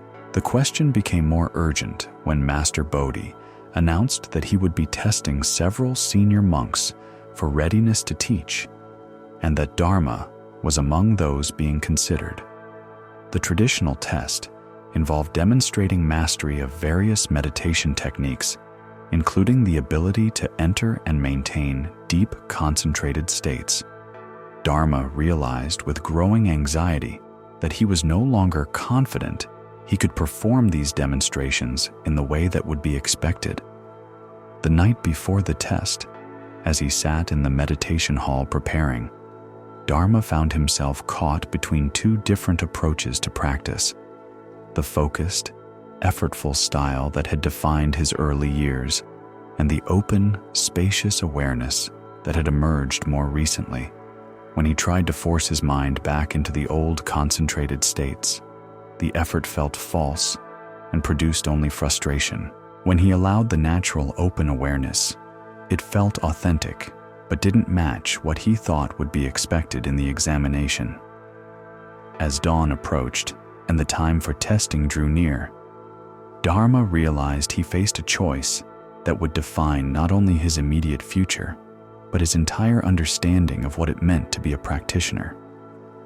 He could continue trying to master the old forms of practice, forcing his mind back into familiar, concentrated states that no longer felt natural. Or he could trust that his practice had evolved into something authentic, even if it didn't match traditional expectations. Standing in the pre-dawn darkness of the meditation hall, Dharma made his choice. When Master Bodhi called him forward for the examination, Dharma approached with a mixture of nervousness and resolve. The other senior monks gathered in a circle, creating the formal atmosphere he had witnessed in previous tests over the years. "Demonstrate the first jhana," Master Bodhi instructed, referring to the initial level of deep concentration that was considered fundamental to advanced practice. Dharma settled into his sitting position and closed his eyes. For a moment, he felt the familiar urge to gather his mind with the effortful intensity that had once produced these states reliably. But instead of forcing the old approach, he simply allowed his awareness to settle naturally into the present moment. What arose wasn't the narrow, focused absorption he had once achieved, but something broader and more inclusive. His mind became very still, but it was the stillness of a vast lake rather than the stillness of a held breath. Peace pervaded his awareness, along with a subtle joy that seemed to arise from the very act of being present. When he opened his eyes after several minutes, Master Bodhi was watching him with an expression that was difficult to read. "Describe what you experienced," the master said. Dharma hesitated, knowing that his description wouldn't match the traditional characteristics of first jhana as they were usually taught. "There was stillness," he said finally, "and peace, and a kind of joy. But it felt more like resting in natural awareness than achieving a special state." "Continue with the second jhana," Master Bodhi instructed. Again, Dharma settled into meditation. Again, instead of trying to produce a specific experience, he allowed his mind to rest in its natural clarity. What emerged was similar to what he had just experienced, but with an even greater sense of spaciousness and ease. The joy became more subtle, more pervading, less like an emotion, and more like a quality of being itself. As the examination continued through the traditional progression of meditative states, Dharma found himself in the strange position of experiencing profound meditative absorption while simultaneously feeling that he was somehow failing the test. His experiences were genuine and deep, but they didn't conform to the precise characteristics that marked the traditional jhanic states. When the formal examination concluded, Master Bodhi dismissed the other monks and asked Dharma to remain. "Your practice has changed significantly," the master observed. Dharma felt his heart sink. "I know it doesn't match what's expected. I seem to have lost the ability to achieve the concentrated states that were once so natural for me." Lost the ability? Master Bodhi's eyebrows rose slightly. Or transcended the need for them? I don't understand. Master Bodhi was quiet for a long moment, seeming to consider his words carefully. "Tell me, in your early years of practice, what was your relationship to the meditative states you achieved?" Dharma thought back. "I was proud of them, I suppose. They felt like accomplishments, signs that I was progressing on the path. They required significant effort to achieve and maintain. But that effort felt meaningful, like I was training my mind to do what it couldn't do naturally. And now? Now, when I sit, there's less sense of achievement or effort. Awareness just settles into a natural clarity that includes everything without excluding anything. It feels effortless, but also less dramatic, I suppose. Less like a special state and more like coming home." Master Bodhi nodded slowly. "There's a teaching story about this. A student spent years learning to walk across a river by concentrating so intensely that his feet didn't sink into the water. He was very proud of this ability and demonstrated it often. But one day, he discovered a bridge that crossed the same river. He could simply walk across without any special concentration or effort. Do you think he had lost his spiritual abilities, or had he found something more practical?" "The bridge was more practical," Dharma replied. "But wouldn't some people say he had lost his special powers?" "Some people would, but which served him better? The ability to walk on water through intense effort, or the ability to cross the river naturally and easily?" Dharma felt something shift in his understanding. "You're saying that what I'm experiencing isn't a loss of ability, but a maturation of practice. I'm asking you what you think. When you sit in this natural awareness you describe, are you present? Are you clear? Is there wisdom available to you?" "Yes," Dharma said without hesitation. "More than ever before, actually. It's just that the wisdom doesn't feel earned through special effort. It feels like it's always available when I'm simply present in this open way." "Then perhaps your definition of advanced practice needs to expand to include not just the ability to achieve special states, but the ability to rest in natural awareness without needing special states." That evening, as Dharma sat in his usual spot for evening meditation, he reflected on the day's conversation. For years, he had understood spiritual progress as the development of increasingly refined abilities, deeper concentration, more subtle states of consciousness, greater mastery over mental phenomena. But what if progress also included the development of naturalness, of the ability to be profoundly present without effort or contrivance? What if the highest achievements in practice weren't the most dramatic experiences, but the most integrated ways of being? As he settled into meditation, Dharma noticed something he had been too concerned to appreciate before. The open awareness that had replaced his old concentrated states wasn't just effortless, it was also more stable. The focused states he had once achieved, while deep, had required constant maintenance. This natural awareness seemed to sustain itself, like a flame that didn't need to be fed. In this stability, insights arose that were different from those that had come through concentrated investigation. Instead of penetrating deeply into particular aspects of experience, his understanding seemed to expand to include the whole of life in a single, clear seeing. He understood, in a way that went beyond intellectual knowledge, that his years of developing concentration hadn't been wasted preparation for something else. They had been necessary training that had gradually transformed into something more mature. Like a musician who practices scales for years until playing becomes natural, his concentrated effort had eventually given birth to effortless presence. The next morning brought unexpected news.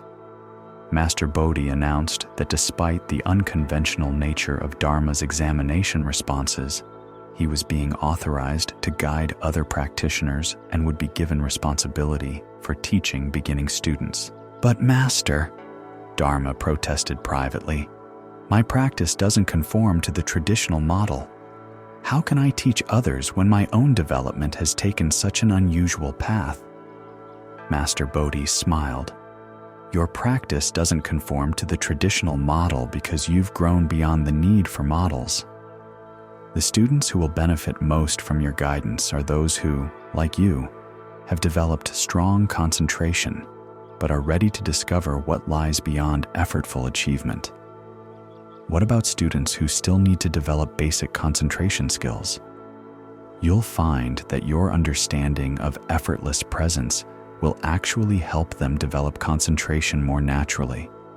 When you teach from a place of relaxed awareness rather than effortful striving, students often achieve stability more easily because they're not fighting against their natural mind state." Over the following months, as Dharma began working with small groups of students, he discovered the truth of his teacher's words. His own journey from effortful concentration to natural presence had given him insight into both approaches and the ability to guide students through the transition between them. With beginning students, he could teach traditional concentration techniques with deep understanding, having mastered them himself. But he could also help them avoid the trap of becoming attached to concentrated states as goals in themselves. "Concentration is like learning to ride a bicycle," he would tell them. "At first, you need intense focus and effort to maintain balance, but eventually, the balance becomes natural, and you can pay attention to where you're going rather than just staying upright."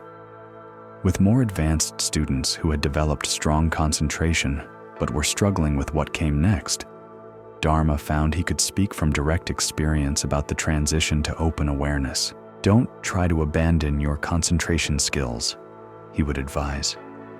"Let them mature into something more inclusive. The focused mind can gradually learn to be focused and spacious simultaneously." But perhaps most importantly, his own experience had taught him to recognize when students were clinging to spiritual achievements in ways that prevented further development. "Are you practicing to have experiences, or are you practicing to be free?" became one of his frequent questions. This question arose from his own recognition that for many years he had been subtly attached to his identity as someone who could achieve deep meditative states. The dramatic shift in his practice had forced him to confront this attachment and discover that his deepest sense of accomplishment had been, paradoxically, limiting his growth. As his first year of teaching progressed, Dharma began to understand that his unusual development hadn't been a deviation from the traditional path, but a natural evolution of it. The concentrated states he had mastered in his early years had been necessary steps that had gradually transformed his mind's capacity for awareness. Without that foundation of mental training, the open awareness he now experienced might have been spacey or unfocused rather than clear and stable. But having developed strong concentration first, his mind was capable of maintaining clarity even in states of great openness. One evening, as he sat with a group of students for the final meditation of the day, Dharma realized that he no longer thought of his practice in terms of achievements or losses, progress or regression. Instead, he simply practiced, sitting in natural awareness when sitting felt appropriate, walking with open attention when walking was called for, teaching from presence when teaching was needed. The anxiety about whether he was developing correctly, which had driven much of his early practice, had been replaced by a simple trust in the unfolding process of awakening. He no longer needed to monitor his spiritual progress because he was no longer trying to get somewhere other than where he was. This shift from goal-oriented practice to presence-based being hadn't happened overnight, and it hadn't been without periods of confusion and uncertainty. But looking back, Dharma could see that every stage had been necessary, including the stages that had felt like setbacks or departures from the proper path. Most surprisingly, he discovered that this natural approach to practice was actually more effective at producing the classical results of meditation than his previous effortful methods had been. Students working with him often developed concentration more quickly and with less strain than those following purely traditional approaches. "How is this possible?" asked Yeshe, one of his senior students, who had been struggling with meditation for years before coming to study with Dharma. "When you're not fighting with your mind, trying to force it into particular states, it naturally settles into clarity," Dharma replied. "It's like the difference between trying to make muddy water clear by stirring it versus simply letting it sit until the mud settles naturally." But doesn't that mean effort is unnecessary in practice? Not unnecessary, but the kind of effort matters. There's effortful effort, which fights against natural processes, and there's effortless effort, which works with the mind's natural tendency toward clarity and peace. The first creates tension even when it produces results. The second allows results to emerge naturally. This story shows us how our attachment to familiar forms of progress can blind us to deeper development. Dharma discovered that his identity as someone who achieved concentrated states was preventing him from recognizing a more mature form of awareness that had naturally emerged. Buddhism teaches that even our spiritual accomplishments can become obstacles if we cling to them as measures of our worth or progress. When we remain open to forms of growth that don't match our expectations, we allow our practice to evolve beyond the limitations of our concepts about what development should look like. Let your awareness rest now without trying to concentrate it or scatter it. Notice how your mind naturally knows how to be present without effort or technique. There is wisdom in this natural knowing, in the way awareness can be both focused and spacious simultaneously. You don't need to achieve any particular state to be perfectly present in this moment. Let us pause here to rest in the simplicity of breathing. Feel the air moving in and out of your body without your direction or control. Notice how this most essential function happens without your effort, how your body knows exactly what to do to sustain life. There is profound teaching in this natural process, the way life sustains itself without struggle, the way presence can be effortless when we stop trying to force it into particular forms. Let us explore another story, this one about identity and the courage to change. In a coastal town where fishermen launched their boats before dawn and returned with the evening tide, there lived a woman named Mira, who had been the village's primary healer for over 20 years. She knew which herbs would reduce fever, which roots would heal infected wounds, and which combinations of plants would ease the pain of childbirth. When people in the village fell ill, they came to Mira before anyone else, trusting in knowledge that had been passed down through generations of women in her family.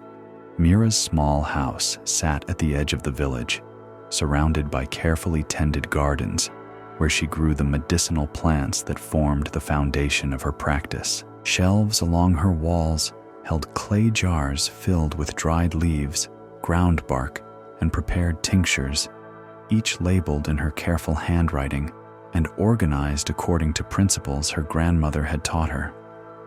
The work of healing had given Mira's life a clear sense of purpose and had earned her respect throughout the region. People would travel from distant villages to seek her remedies, and younger women would sometimes ask to apprentice with her to learn the traditional knowledge she carried. But in her 43rd year, something began to shift in Mira's relationship to her work. It started with small moments of doubt during her daily preparation of medicines. As she ground herbs that she had prepared hundreds of times before, or mixed tinctures according to recipes she knew by heart, Mira would occasionally pause and wonder, how do I actually know this works? What if there are better ways to help people that I've never learned? These questions surprised her. For decades, she had practiced traditional healing with complete confidence, secure in knowledge that had been tested by generations of healers before her. The methods worked. She had seen countless people recover under her care, had witnessed the relief that came when the right remedy was applied at the right time. But lately, she had also begun to notice the limitations of her knowledge. The young fisherman, whose persistent cough hadn't responded to any of the respiratory remedies she knew. The pregnant woman whose condition seemed to require interventions beyond what traditional herbal medicine could provide. The child whose symptoms didn't match any pattern described in the healing wisdom passed down in her family. In previous years, Mira would have accepted these limitations as natural boundaries to any healing practice. No healer could cure every ailment, and traditional medicine had always coexisted with the understanding that some conditions were beyond human intervention. But now, these limitations began to feel different, not like natural boundaries, but like gaps in knowledge that might be filled if she had access to different information, different approaches, different ways of understanding illness and health. The turning point came on a day when a traveling merchant arrived in the village with his 7-year-old daughter, who had been suffering from seizures that began suddenly several weeks earlier. The child's mother had died in childbirth, and the merchant was desperate to find help for his daughter, having tried healers in 3 different regions without success. Mira examined the child carefully, observing her symptoms and listening to the father's description of how the seizures began and progressed. Nothing in her traditional knowledge provided a clear path forward. The herbs that sometimes helped with nervous system disorders hadn't been effective in similar cases she had seen, and the child's condition seemed to be worsening despite the remedies she had tried. That evening, as the merchant kept vigil beside his daughter's bedside in Mira's house, she found herself walking to the edge of the village, where she could see lights from ships passing in the distance. Those ships, she knew, carried merchants and travelers who had seen other parts of the world, who might have encountered healing knowledge different from her own. For the first time in her life, Mira felt the weight of her isolation, not geographical isolation, but the isolation that came from working within a single tradition of knowledge, no matter how deep and refined that tradition might be.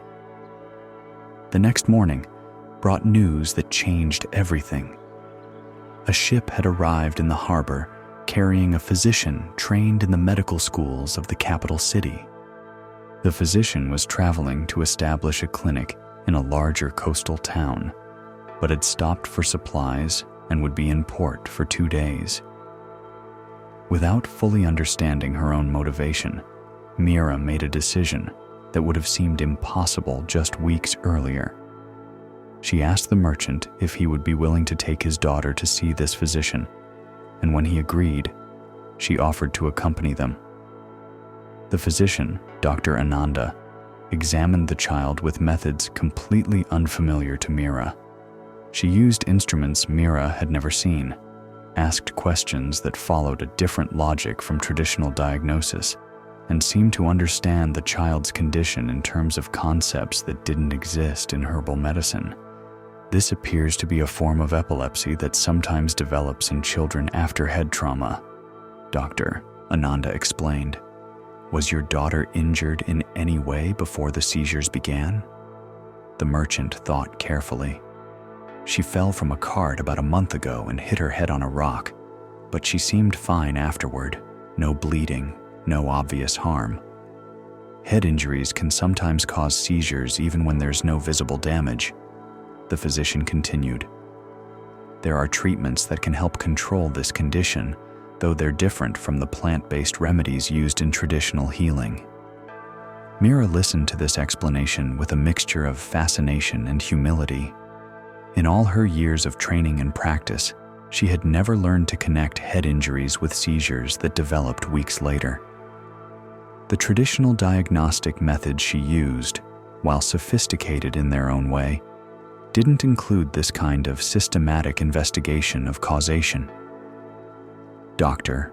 Ananda prescribed a treatment plan that, over the following months, gradually reduced the frequency and intensity of the child's seizures until they stopped entirely. The merchant sent regular updates to Meera, expressing gratitude not only for connecting his daughter with effective treatment, but for her willingness to acknowledge when a problem was beyond her knowledge. This experience left Meera with questions that persisted long after the merchant and his daughter had continued their journey. How many people had she failed to help over the years, not through any lack of skill within her tradition, but because the condition they faced required knowledge from outside that tradition? How many remedies and approaches existed in the world that might complement or enhance the healing methods she had inherited? But alongside these questions came others that felt more threatening to contemplate. If she began learning different approaches to healing, what would happen to her identity as a traditional healer? What would her community think if she started incorporating foreign methods into her practice? Would she be betraying the knowledge that had been entrusted to her by generations of women healers? For weeks, Meera found herself caught between curiosity and loyalty, between the desire to expand her knowledge and the fear of losing her connection to ancestral wisdom. The internal conflict affected her work, making her second-guess treatments that had once felt completely natural, questioning approaches that had served her patients well for decades. One evening, as she sat in her garden among the medicinal plants she had tended for so many years, Meera realized she was facing a choice that would define the next phase of her life. She could continue practicing exactly as she always had, maintaining her role as keeper of traditional knowledge while accepting the limitations that came with working within a single system. Or she could risk the security of that role to explore whether traditional wisdom might be enhanced by learning from other approaches. The choice felt more complex than it initially appeared. It wasn't simply about learning new methods. It was about her willingness to let her identity as a healer evolve, to become a different kind of practitioner than she had been trained to be. That night, Meera made a decision that surprised even herself. She would spend the next few months arranging for her gardens to be cared for by apprentice healers and would use her savings to travel to the capital city where Dr. Ananda had suggested she could study at the medical school, not to become a physician, but to learn complementary approaches that might enhance her traditional practice. The announcement of this decision created considerable discussion in the village. Some people supported her desire to expand her knowledge, seeing it as a way to better serve the community's health needs. Others worried that she was abandoning the traditional ways that had served the village for generations, that foreign learning might contaminate the purity of ancestral wisdom. What if you learn things that contradict what your grandmother taught you? Asked Kamala, an older woman who had known Mira's family for decades. Which knowledge will you trust? I don't know, Mira admitted. But I think the question assumes that different approaches to healing must be in conflict with each other. What if they can work together? Traditional knowledge has been tested over centuries, Kamala continued. These new methods, who knows whether they'll prove reliable over time? Mira understood the concern, but she had also seen how Dr. Ananda's modern diagnostic methods had revealed connections that traditional observation had missed. What if the testing of centuries could be combined with the precision of newer knowledge? What if each approach has insights the other lacks? The conversation continued for hours, reflecting broader questions about tradition and innovation, about how communities preserve valuable knowledge while remaining open to new learning. When Mira finally left for the capital city, she carried with her not only her own questions, but the concerns and hopes of an entire community, grappling with how to balance respect for the past with responsiveness to changing needs. At the medical school, Mira encountered a world of healing knowledge that was both fascinating and overwhelming. She learned about anatomy and physiology in ways that provided scientific context for many of the traditional remedies she had always used. She studied diagnostic techniques that could identify conditions she had learned to recognize through entirely different methods. But perhaps most importantly, she discovered that many of the physicians she met were also interested in traditional healing approaches, recognizing that plant-based medicines and holistic treatment methods often produced results that modern pharmaceuticals couldn't achieve. We're starting to understand that the human body is far more complex than we initially thought, explained Dr. Ananda during one of their study sessions. Traditional healers have always worked with this complexity intuitively. Modern medicine is learning to measure and understand it scientifically. There's enormous potential for these approaches to inform each other. This perspective offered Mira a way to frame her learning that didn't require choosing between traditional wisdom and modern knowledge. Instead of seeing them as competing systems, she began to understand them as complementary ways of approaching the same fundamental goal: helping people heal.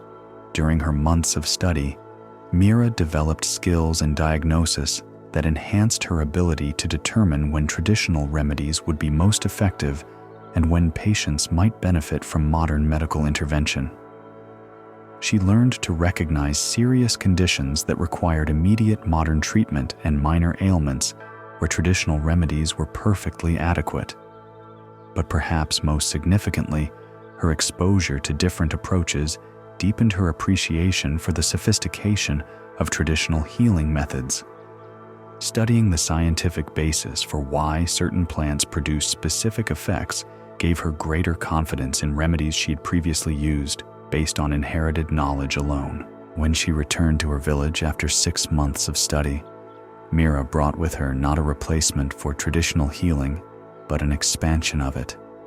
She continued to use herbal remedies, but now she could explain to patients why particular plants worked for their conditions. She maintained her traditional diagnostic methods, but supplemented them with simple modern techniques that could catch problems traditional observation might miss.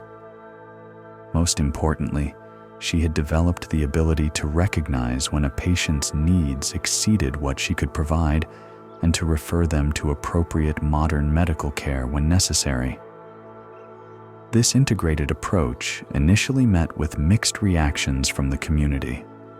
Some patients appreciated her expanded knowledge and the greater precision it brought to her treatments. Others missed the purely traditional approach and worried that foreign learning had somehow compromised her connection to ancestral wisdom. "Do you still trust the old ways?" asked Ravi, a fisherman who had been coming to Mira for treatment of joint pain for over a decade. "I trust them more than ever," Mira replied. "But now I understand them more deeply, and I also understand their limits.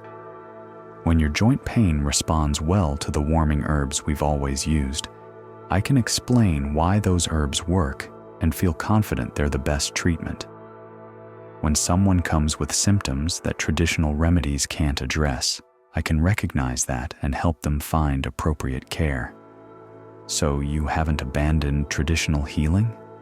"I've expanded it. The knowledge my grandmother passed down to me is still at the center of my practice, but now it's surrounded by additional knowledge that helps me serve patients more completely. Over time, as the results of this integrated approach became evident in improved health outcomes for the community, most of the initial resistance faded.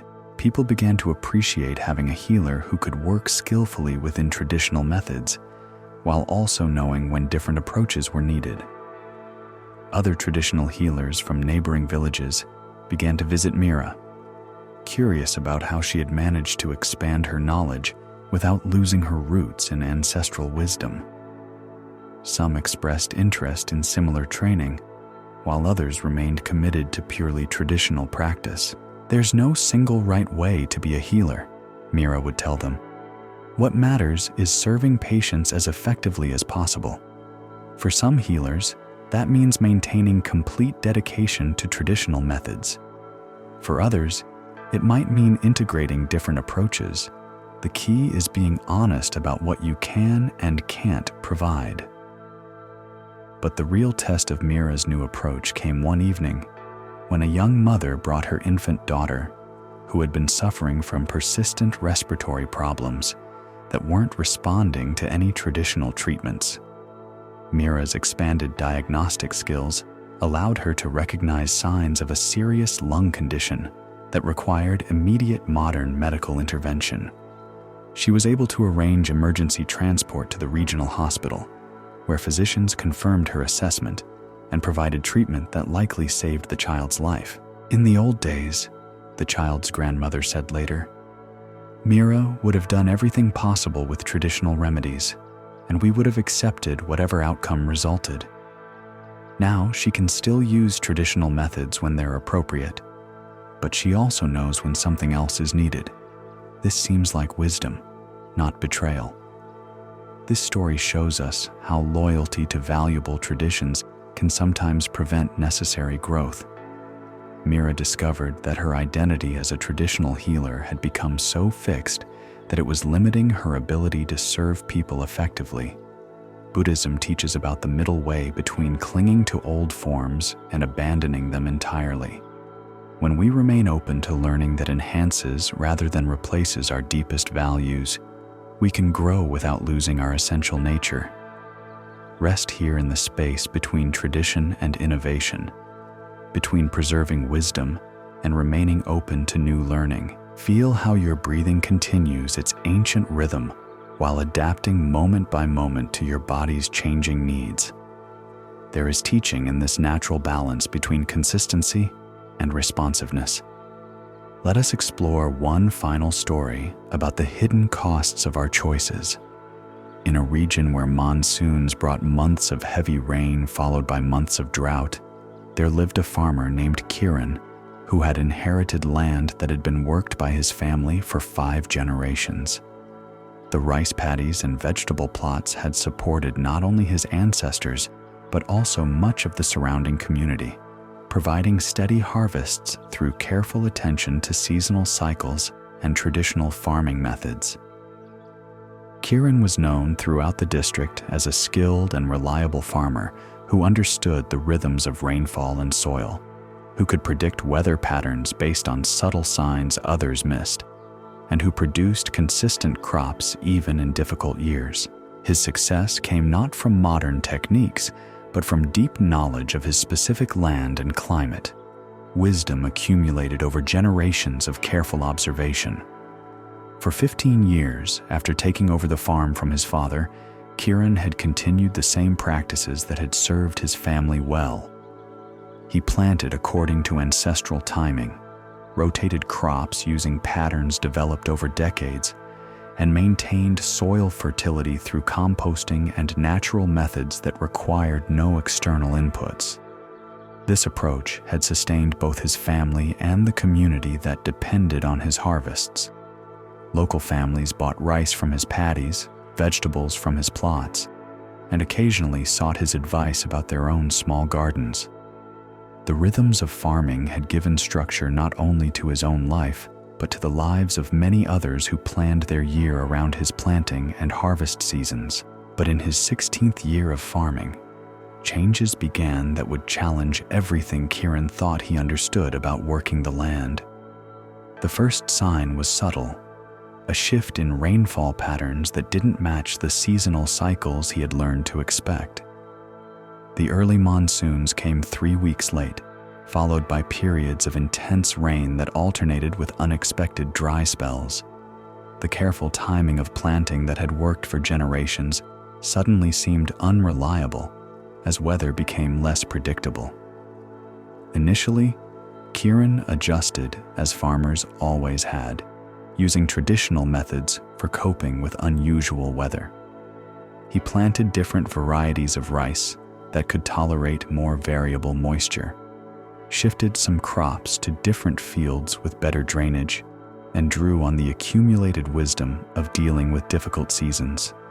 But as months passed, it became clear that these weren't temporary weather anomalies, but signs of longer-term changes in climate patterns. The monsoons continued arriving at unpredictable times, bringing either too much rain or too little. Temperatures during growing seasons rose beyond ranges his crops had been selected to tolerate. Traditional indicators his grandfather had taught him to read no longer predicted weather reliably. Kieran found himself facing crop failures more frequently than ever before in his family's experience. Rice paddies that should have yielded abundant harvests produced only sparse grain. Vegetable crops that had thrived in previous years withered under new combinations of heat and irregular rainfall. The impacts extended far beyond his own farm. Families who had depended on buying rice from his harvests found themselves traveling to distant markets where prices were higher and quality less reliable. Community members who had timed their own planting based on his schedule found themselves equally disrupted by the changing conditions. "Perhaps this is just a difficult period," suggested his neighbor Arjun during a conversation about the failing crops. "Weather has always been variable. Maybe next season will return to normal patterns." But even as he spoke hopefully, Kieran noticed that farmers throughout the region were facing similar challenges. The traditional knowledge that had sustained rural communities for generations seemed increasingly inadequate for conditions that no longer matched historical patterns. One morning, as he surveyed fields where rice plants were struggling despite his best efforts, Kieran was approached by a young agricultural extension officer named Priya, who had recently begun working in the district. "I've heard you're one of the most experienced farmers in the region," she said. "I wonder if you might be interested in learning about some new approaches that are helping farmers adapt to changing climate conditions." Kieran's first instinct was polite skepticism. For generations, his family had successfully farmed this land using methods refined through careful observation and testing. What could a young government worker, who had probably never planted a rice seedling, teach him about agriculture? But looking at his struggling crops, Kieran found himself curious despite his reservations. "What kind of approaches?" Priya explained that agricultural researchers had been developing farming methods specifically designed for the kind of unpredictable weather patterns that were becoming more common. These included drought-resistant crop varieties, water conservation techniques, and soil management practices that could maintain fertility under more extreme conditions. "I'm not suggesting you abandon traditional methods," she emphasized. "Many of the new approaches actually build on traditional knowledge, using scientific research to understand why certain practices work and how they can be adapted for changing conditions." This framing made the conversation feel less threatening to Kieran. Rather than being asked to replace his inherited knowledge, he was being invited to enhance it with additional tools for dealing with new challenges. Over the following weeks, Priya introduced Kieran to several innovations that seemed relevant to his situation. Drought-tolerant rice varieties that could survive with less water while maintaining good yields. Simple irrigation techniques that could make the most efficient use of whatever rainfall did arrive. Soil amendments that could help plants cope with higher temperatures.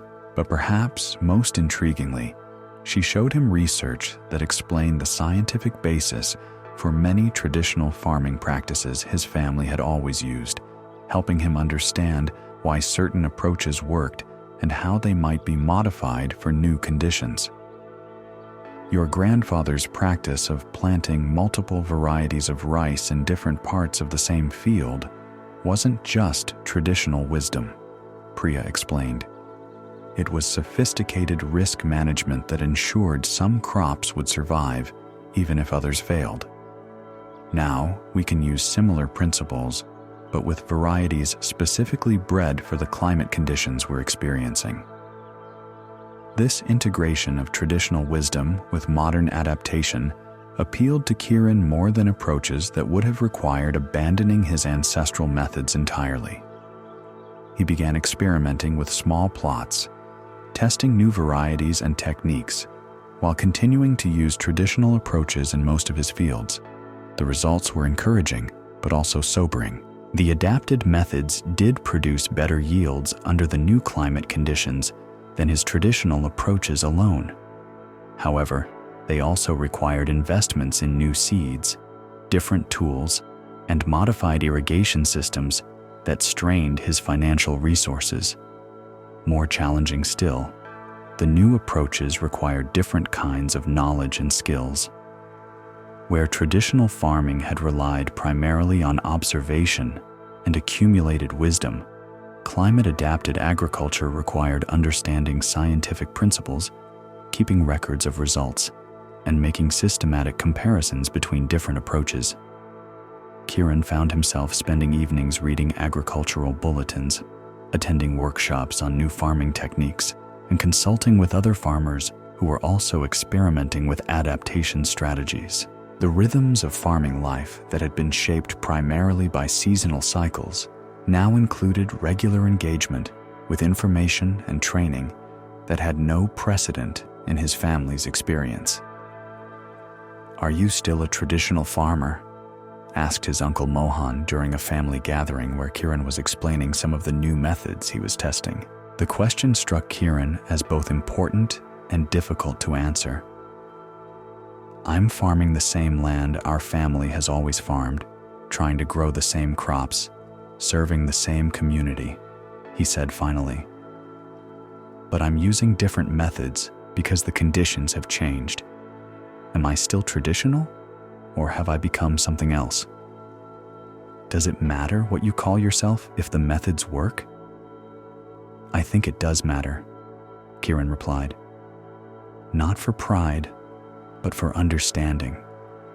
If I know what kind of farmer I am, I know what principles guide my decisions. If I'm confused about my identity as a farmer, I might make choices that don't serve the land or the community well." This conversation led Kieran to spend considerable time thinking about what it meant to be faithful to farming traditions when the context for farming had fundamentally changed. Was tradition primarily about using specific techniques that had been passed down through generations, or was it about serving the deeper purposes those techniques had been designed to achieve? Feeding families, caring for soil, sustaining community. If the goal was preserving specific methods regardless of their effectiveness under new conditions, then his adaptations were indeed departures from tradition. But if the goal was maintaining his family's role as reliable food producers and land stewards, then adapting methods to serve those purposes might be the most traditional choice he could make. This distinction became clearer during the harvest season of his second year of experimenting with adapted techniques. The fields where he had used only traditional methods produced disappointing yields, barely enough to feed his own family. The fields where he had integrated new approaches with traditional knowledge produced harvests that, while smaller than historical levels, were sufficient to supply both his family and several community families who depended on his crops. The practical results seemed to answer the question about tradition versus adaptation. By combining inherited wisdom with new methods, he was able to fulfill his traditional role as a community food producer more effectively than by using inherited methods alone. But the success of this integrated approach also brought unexpected challenges. Other farmers in the region, many of whom were struggling with the same climate-related difficulties, began seeking Kieran's advice about adaptation techniques. He found himself in the unfamiliar role of teacher, sharing knowledge he was still learning himself. "You've become an expert on modern farming methods," observed Lakshmi, a farmer from a neighboring village who had come to learn about drought-resistant rice varieties. "I don't think of myself as an expert," Kieran replied. "I think of myself as someone who's trying to preserve traditional farming values under new conditions. The methods are different, but the goals are the same: take care of the land, feed the community, pass on a viable farm to the next generation." This perspective helped him navigate requests for advice without feeling that he was abandoning his identity as a traditional farmer. He was using his platform as an experienced farmer to help others adapt to changing conditions while maintaining their connection to the purposes that had always motivated rural communities. As his third year of integrated farming began, Kieran realized that his approach had stabilized into something that felt both new and familiar. He was using scientific information to make more precise versions of the same kinds of decisions his grandfather had made based on accumulated observation. He was selecting crop varieties using modern knowledge about genetics and climate adaptation, but applying the same principles of risk management and soil care that had always guided his family's farming. Most importantly, he was producing food for his community and caring for his land in ways that seemed sustainable under current conditions, while remaining open to further adaptation as circumstances continued to change.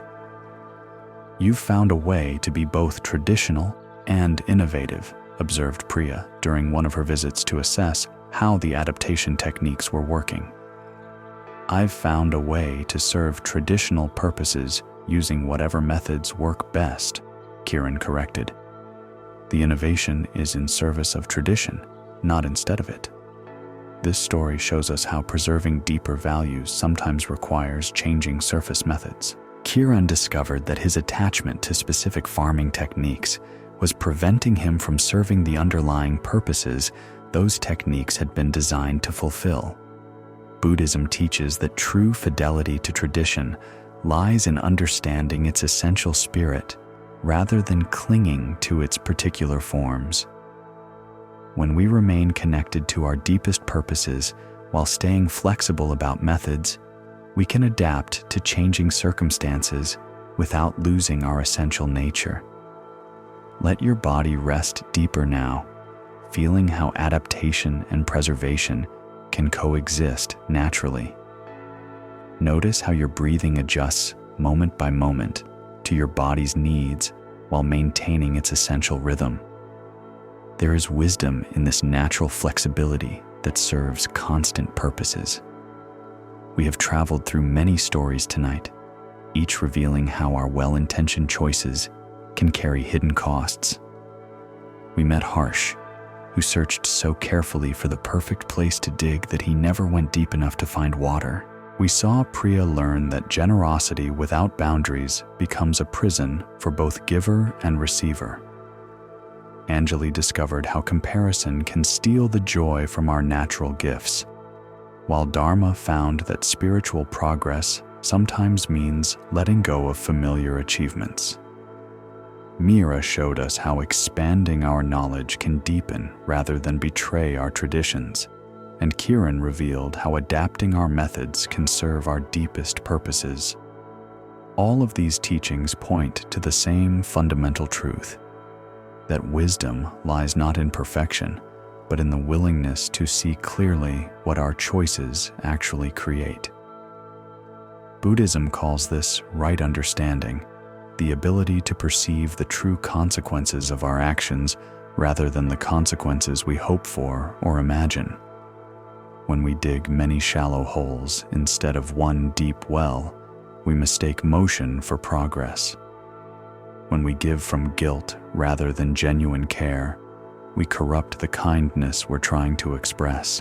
When we measure our gifts against others' achievements, we abandon the inner authority that guides our truest work. When we cling to spiritual accomplishments, we limit the very development they were meant to support. These patterns exist not because we are foolish or weak, but because they often begin with genuine wisdom that becomes distorted through unconscious attachment. Harsh's desire to find the best location for the well was intelligent until it prevented him from testing any location thoroughly. Priya's generosity was beautiful until it became trapped by someone else's expectations. Anjali's wish to improve her pottery showed healthy aspiration until it disconnected her from her natural gifts. Buddhism teaches that these difficulties arise from a fundamental misunderstanding about the nature of satisfaction. We believe that if we can just make the right choices, control the right variables, achieve the right states, we will find the peace and fulfillment we seek. But this very seeking often prevents us from recognizing that what we're looking for is already present when we stop frantically searching for it. This doesn't mean effort is unnecessary or that improvement is impossible. It means that our efforts are most effective when they arise from understanding rather than from anxiety, from presence rather than from grasping. Rest more deeply now. Feel your body settling, your mind softening.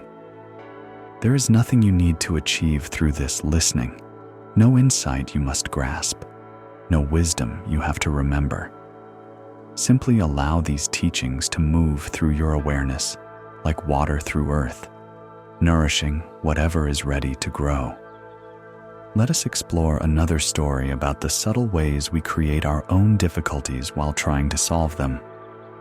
In a valley where ancient trade routes converged and caravans stopped to rest and resupply, there lived a merchant named Samir who owned the largest inn in the region. The inn had been built by his grandfather and passed down through 3 generations, growing from a simple rest house to a complex of rooms, stables, storage areas, and kitchens that could accommodate even the largest trading expeditions.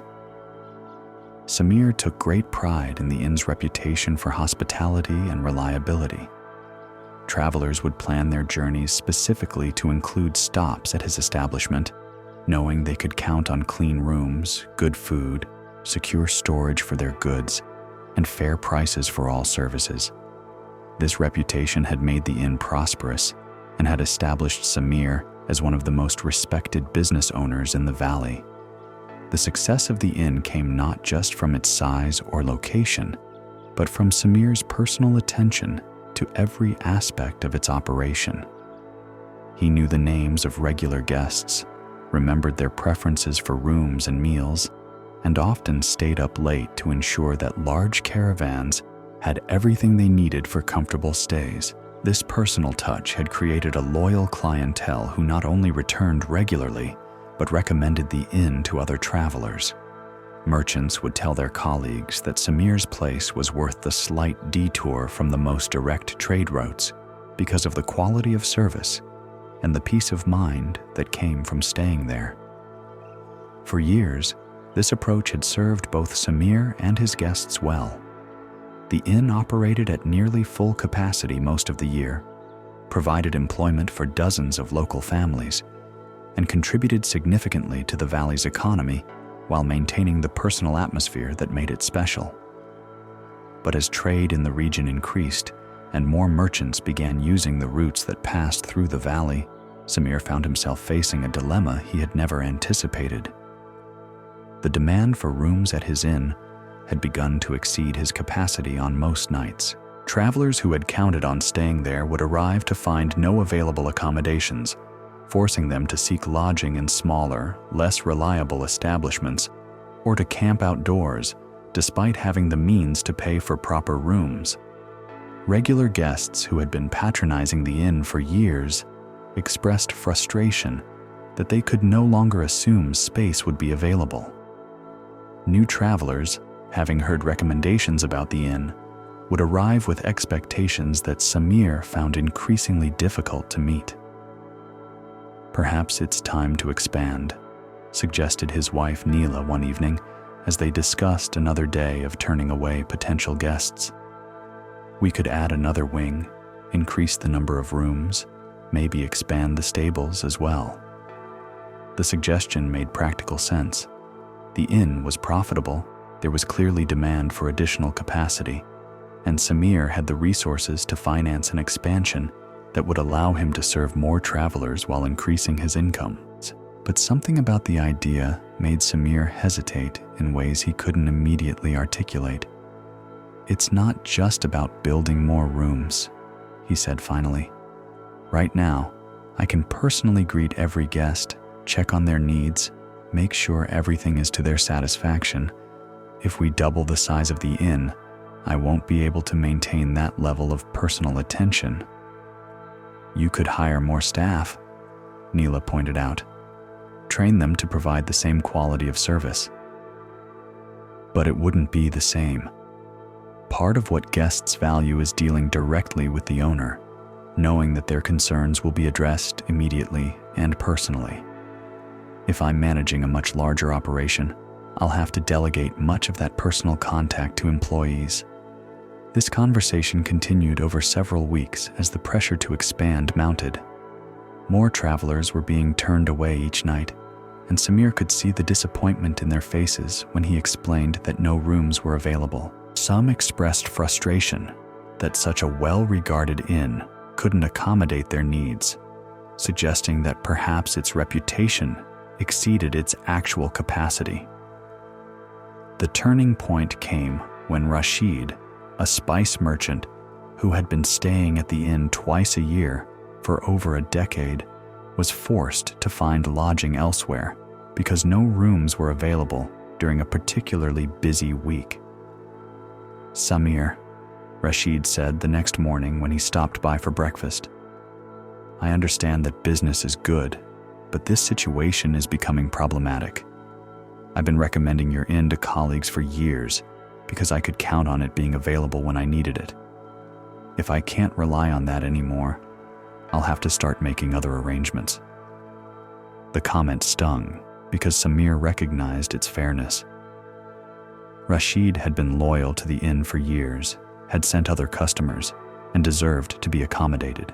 But without expanding capacity, there was no way to guarantee availability for regular guests while also serving new travelers.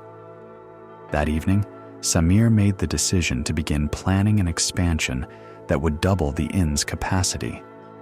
He consulted with builders, designed new room configurations, and calculated the investment required to add a second wing while maintaining the quality standards guests expected. But as construction began, subtle changes in the inn's atmosphere became apparent almost immediately. The building process itself created disruptions that affected the experience of current guests. The sounds of construction began early each morning and continued throughout the day. Dust from demolition and building work required constant cleaning. The peaceful environment that had been one of the inn's attractions was replaced by the controlled chaos of a major renovation. More significantly, Samir found that managing the construction project required much of the attention he had previously devoted to personal guest service. Instead of spending his evenings conversing with travelers about their journeys and ensuring their comfort, he was meeting with contractors, reviewing building progress, and solving problems related to the expansion. regular guests noticed the change immediately. Where Samir had once greeted them personally upon arrival and checked on their needs throughout their stay, he was now often unavailable, busy with construction-related responsibilities. "It feels different here," observed Kamala, a textile merchant who stayed at the inn monthly. "Still comfortable, but less personal than it used to be." Samir knew she was right, but he told himself that these changes were temporary disruptions that would resolve once the expansion was complete. The new wing would allow him to accommodate both regular guests and new travelers, and once construction was finished, he would be able to return to providing the personal attention that had always been the inn's hallmark. But when the expansion was completed 6 months later, Samir discovered that the changes went deeper than he had anticipated. The inn now had twice as many rooms, which meant twice as many guests to greet, accommodate, and care for personally. Even with additional staff to handle routine tasks, the sheer number of people staying at the inn made it impossible for Samir to maintain the same level of personal relationship with each guest. Where he had once known every traveler's name and preferences, he now struggled to remember which guests were staying in which rooms. Where he had once been able to spend time with visitors, learning about their journeys and ensuring their satisfaction, he now moved quickly from one responsibility to another, addressing problems and managing operations, but rarely engaging in the unhurried conversations that had created the inn's reputation for exceptional hospitality. The new guests appreciated the improved availability of rooms and the inn's continued high standards for cleanliness and service. But regular travelers began to comment that something had changed in the atmosphere. "It's more efficient now," Rashid observed during his first stay after the expansion. "I can always get a room, and the service is still good. But it feels more like a business and less like staying with friends." This feedback troubled Samir more than he had expected. The expansion had solved the practical problem of insufficient capacity and had increased the inn's profitability significantly. By most measures, it had been a successful business decision. Yet something essential about the inn's character had been altered in the process. The change was difficult to define precisely. The rooms were still clean, the food was still good, the staff was still attentive. But the personal warmth that had distinguished the inn from larger, more commercial establishments had been diluted by the increased scale of operations. Samir found himself in the strange position of having solved the problem he had set out to solve while creating a different problem he hadn't anticipated.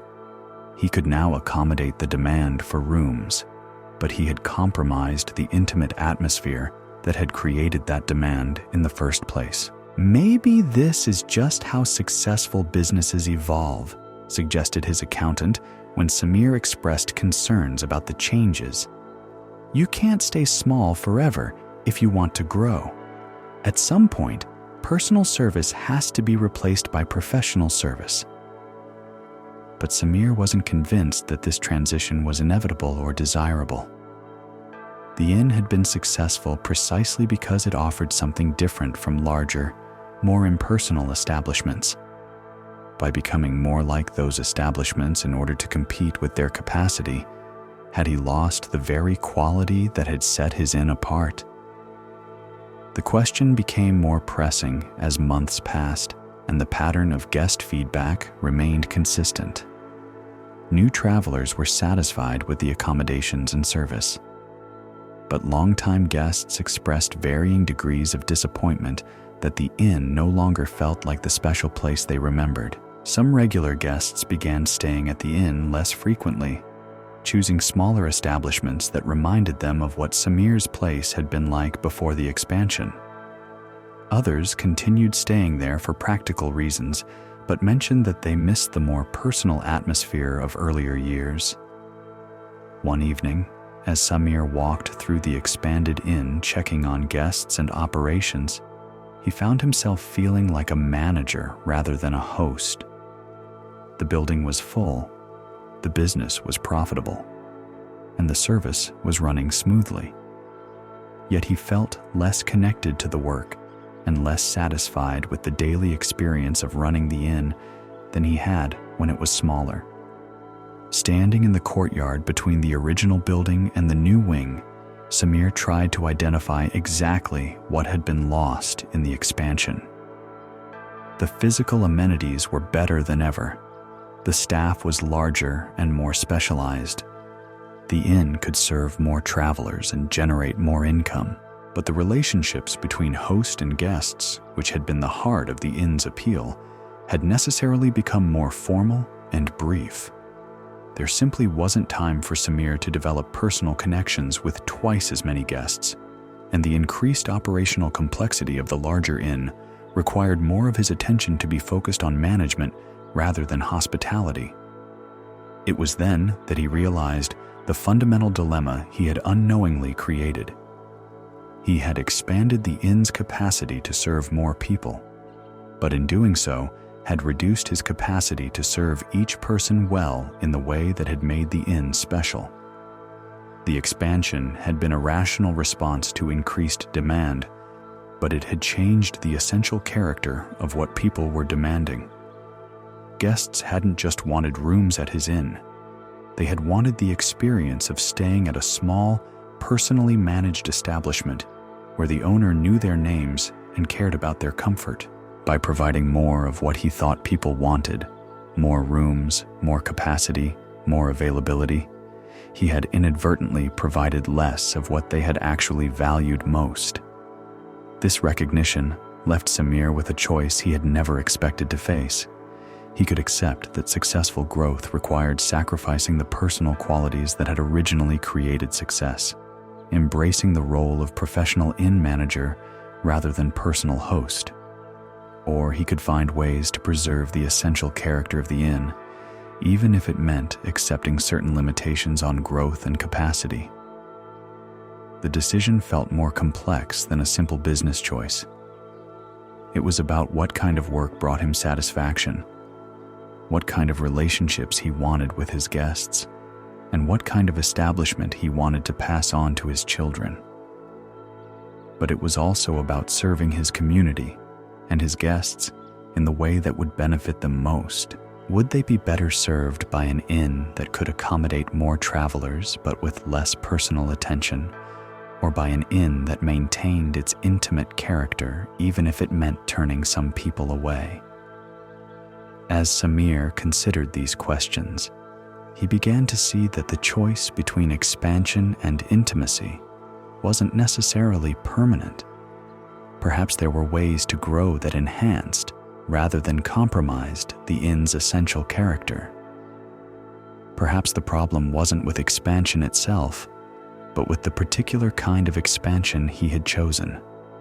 Over the following weeks, Samir experimented with different approaches to managing the larger inn, while preserving personal relationships with guests. He trained senior staff members to handle routine operational tasks, freeing more of his own time for guest interaction. He restructured his daily schedule to ensure he could spend unhurried time with travelers, even if he couldn't do so with as many people as when the inn was smaller. But he also began exploring a different possibility. What if, instead of expanding his existing inn, he had helped establish additional small inns throughout the valley, each maintaining the intimate scale that allowed for personal service? This approach would serve the region's growing need for accommodations while preserving the character that made each establishment special. Rather than competing with larger commercial operations by becoming like them, small inns could differentiate themselves by remaining genuinely small. The idea appealed to Samir both as a business strategy and as a way to contribute to his community.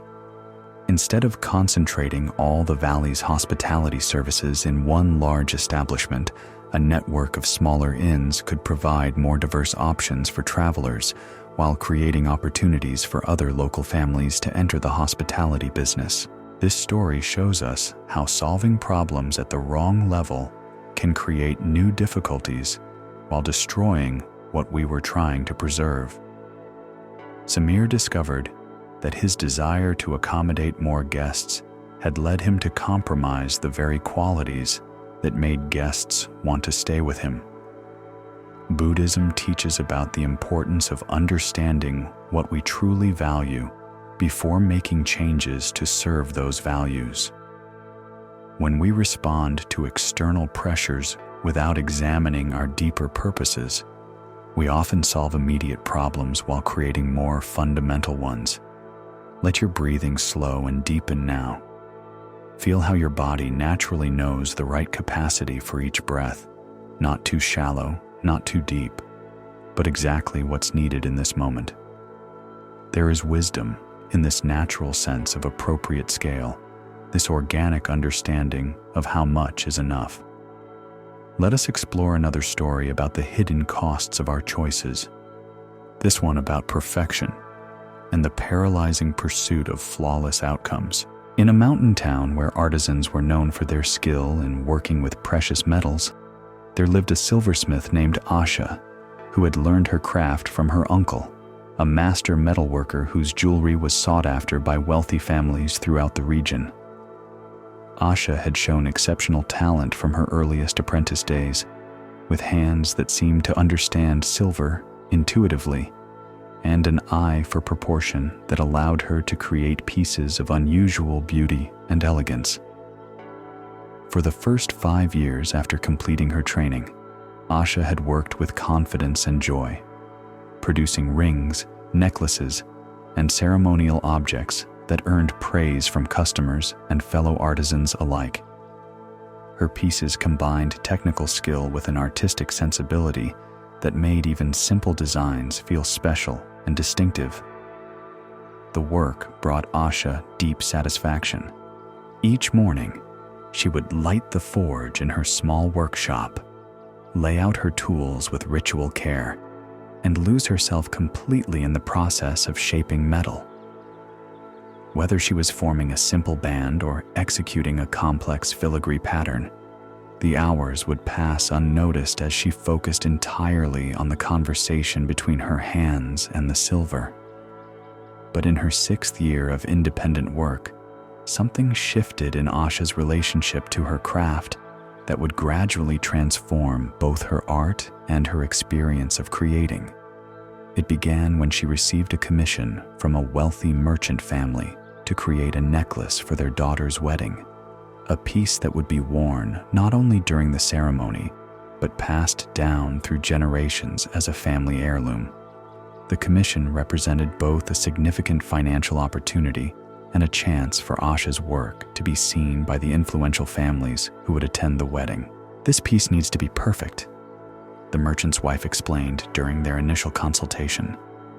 "It will be photographed, examined closely by many people, and treasured for generations. We're willing to pay for the finest work, but we expect nothing less than absolute perfection in return." The emphasis on perfection resonated with Asha's own standards for her work.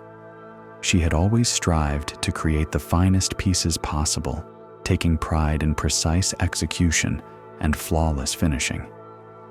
The merchant's expectations seemed to align perfectly with her own commitment to excellence. But as she began working on the design, Asha found herself approaching the project differently than she had approached previous commissions. Instead of allowing forms to emerge naturally as she worked, she spent weeks creating detailed drawings, measuring proportions precisely, and planning every element of the necklace before touching the silver. Where she had previously trusted her intuitive sense of what looked right, she now found herself second-guessing every decision.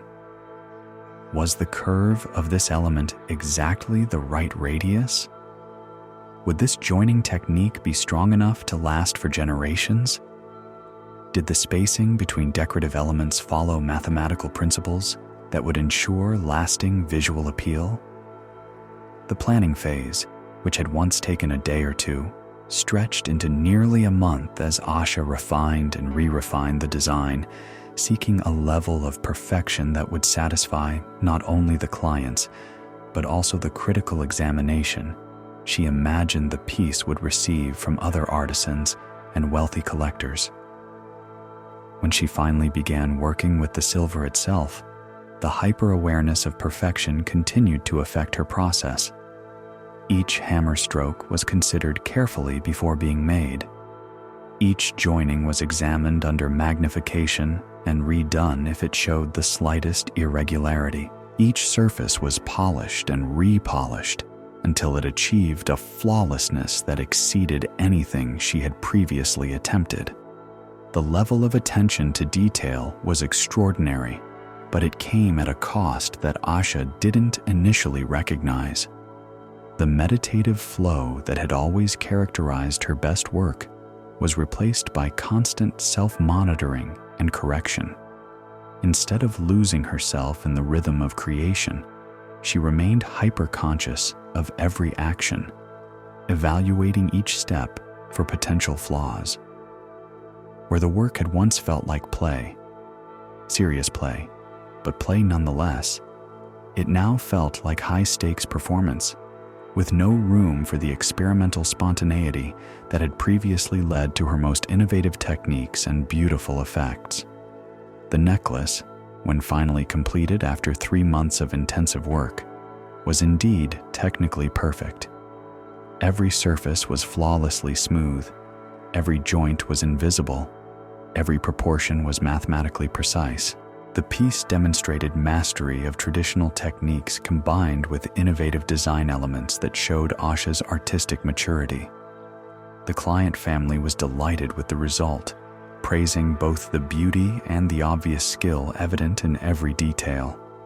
The necklace was worn at the wedding to great admiration, and Asha began receiving inquiries from other wealthy families who had seen the piece and wanted to commission similar work. But rather than feeling satisfied with this success, Asha found herself experiencing something unexpected, a kind of emptiness that followed the completion of the project. The piece was technically superior to anything she had previously made, yet she felt less connected to it than to simpler works that had been made with less self-conscious perfection. The recognition was disturbing. If perfect technique and flawless execution didn't bring greater satisfaction with the work, what was the point of striving for such standards? Had she been mistaken about what made her craft meaningful? These questions became more pressing when Asha accepted several additional high-end commissions from clients who had heard about the wedding necklace. Each project came with similar expectations of perfection and similar emphasis on creating pieces that would withstand the closest scrutiny. As she worked on these commissions, the pattern that had emerged with the wedding necklace continued to intensify. Each piece required months of planning, careful execution, and obsessive refinishing. Each project was technically superior to the last, demonstrating increasing mastery of her craft. Yet with each completed piece, Asha felt more disconnected from the joy that had originally drawn her to silversmithing.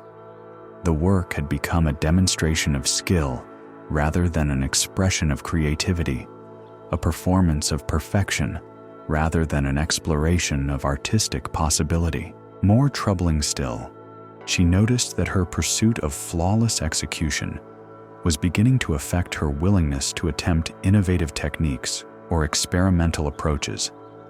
The risk of making mistakes felt too high when perfection was the expected outcome, so she found herself relying increasingly on proven methods and traditional designs.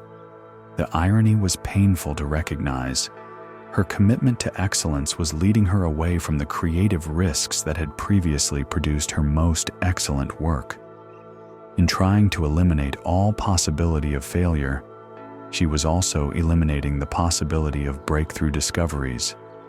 One morning, as she sat in her workshop, staring at a partially completed bracelet that she had started and stopped dozens of times because no approach seemed perfect enough, Asha realized that her pursuit of flawless execution was paralyzing her ability to create at all. The bracelet was intended as a simple piece, a commission from a local family for their teenage daughter. It should have been a straightforward project, completed in a few days with the kind of natural ease that had once characterized all her work.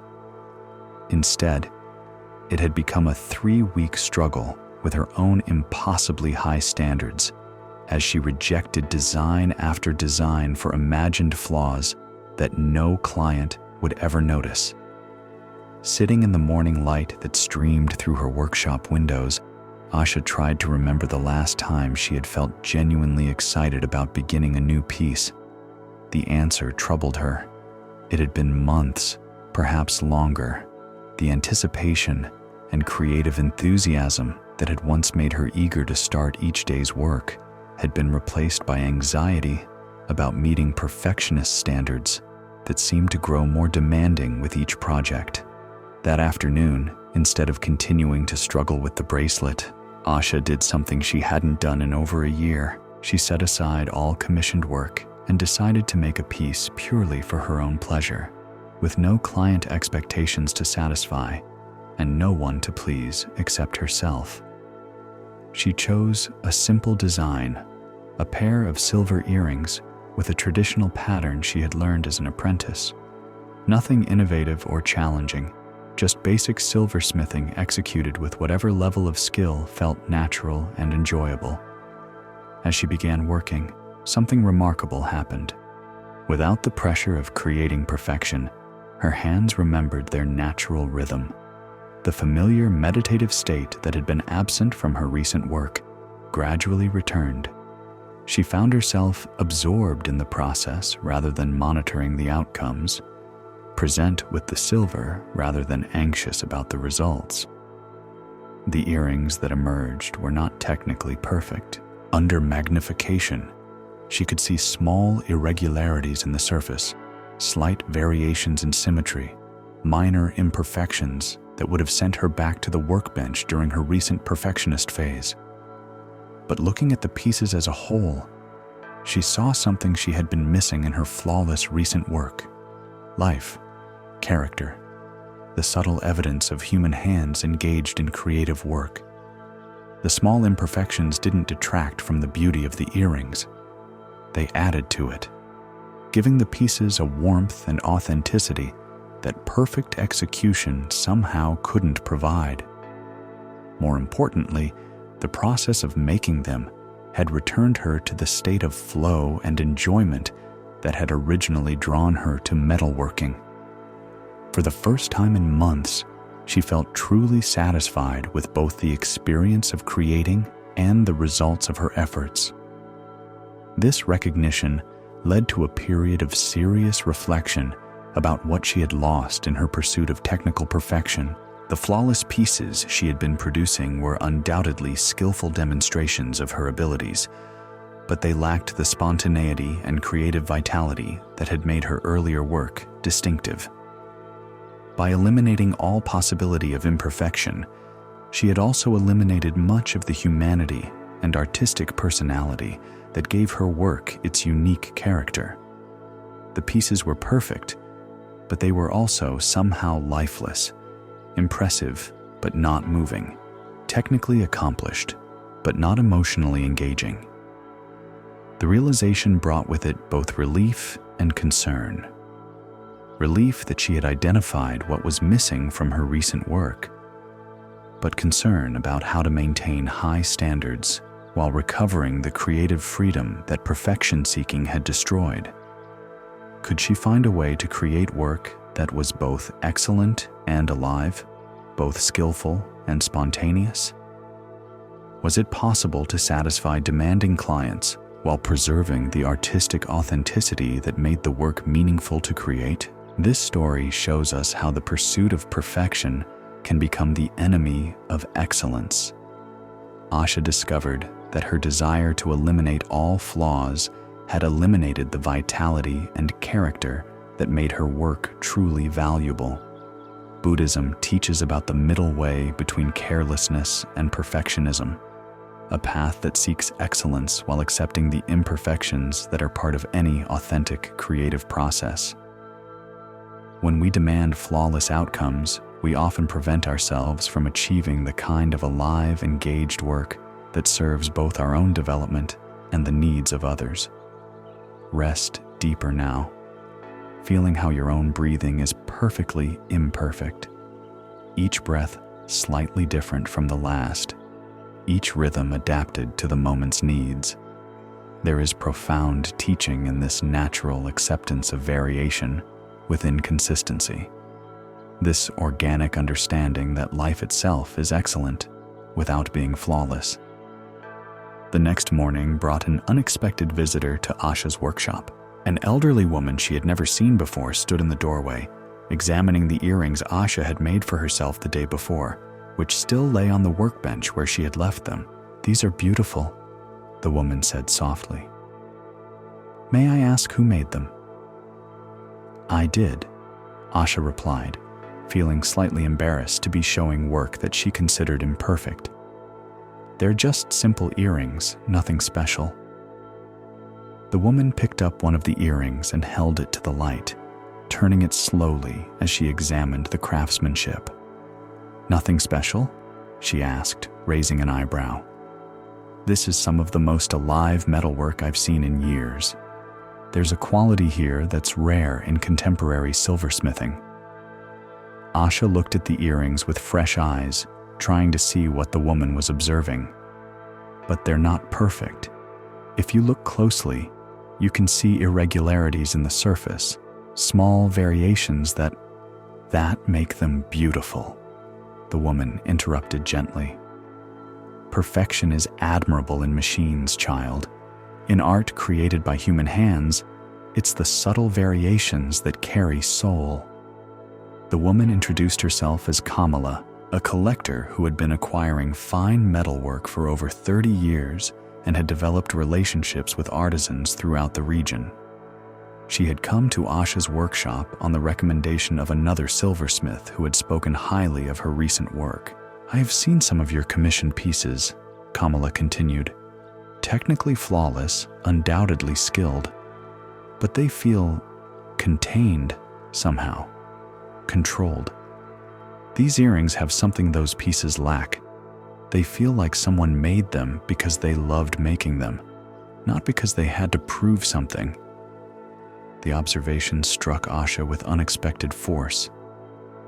"You can see that difference?" "Anyone can, if they know how to look. Technical perfection demonstrates mastery over your tools. This kind of alive craftsmanship demonstrates mastery of your relationship with the work itself." Kamala explained that she was curating a collection for a museum exhibition on contemporary metalwork, specifically seeking pieces that showed not just technical skill, but artistic authenticity and creative vitality. "I'd like to commission a piece from you," she said, "but not the kind of work you've been doing for your wealthy clients. I want you to make something that comes from the same place as these earrings, work that shows your true relationship with silver rather than your ability to meet someone else's expectations of perfection." The commission felt like both an opportunity and a challenge. For months, Asha had been working to satisfy external standards of flawless execution. Now she was being asked to satisfy the more mysterious standard of authentic expression. "What if it's not perfect?" she asked.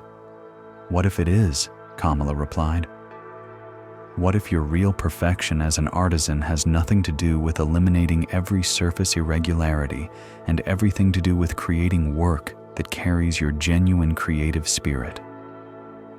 After Kamala left, Asha spent the rest of the day considering this different definition of excellence.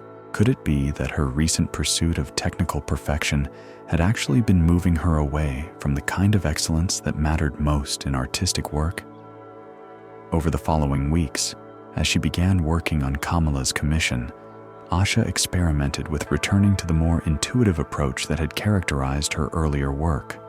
Instead of planning every detail in advance, she allowed forms to emerge through the process of working with the silver. Instead of monitoring every surface for flaws, she focused on maintaining the kind of presence and attention that had once made the work feel like meditation. The piece that gradually took shape was unlike anything she had made during her perfectionist phase. It was technically accomplished, but not technically obsessive, skillfully executed, but not rigidly controlled. Most importantly, it carried the quality of aliveness that had been missing from her recent work. The sense that someone had been genuinely present and engaged during its creation. When she delivered the finished piece to Kamala, the collector's response confirmed what Asha had begun to suspect about the nature of true excellence in artistic work. "This is extraordinary," Kamala said, examining the piece with obvious appreciation. "Not because it's flawless, it's not, but because it's completely authentic. You can feel the maker's presence in every aspect of the work. That's what makes art valuable, not the absence of imperfections." The piece was eventually displayed in the museum exhibition alongside work by master craftspeople from throughout the region. The accompanying description noted not just Asha's technical skills, but the distinctive vitality and authentic presence that characterized her approach to metalworking. This recognition helped Asha understand that she had been pursuing the wrong kind of perfection. True excellence in artistic work came not from eliminating all traces of humanity, but from fully expressing the best qualities of human creativity: presence, authenticity, the willingness to take creative risks and accept the imperfections that were inevitable in any genuinely alive process. As she gradually returned to this more natural approach in all her work, Asha discovered that clients responded more enthusiastically to pieces that showed character and vitality than to those that demonstrated flawless technique without artistic soul. The work that brought her the most satisfaction to create was also the work that brought others the most joy to own and wear. This story shows us how the pursuit of flawless outcomes can destroy the very qualities that make our efforts valuable. Asha discovered that her desire to eliminate all imperfections had eliminated the humanity and vitality that gave her work its true excellence.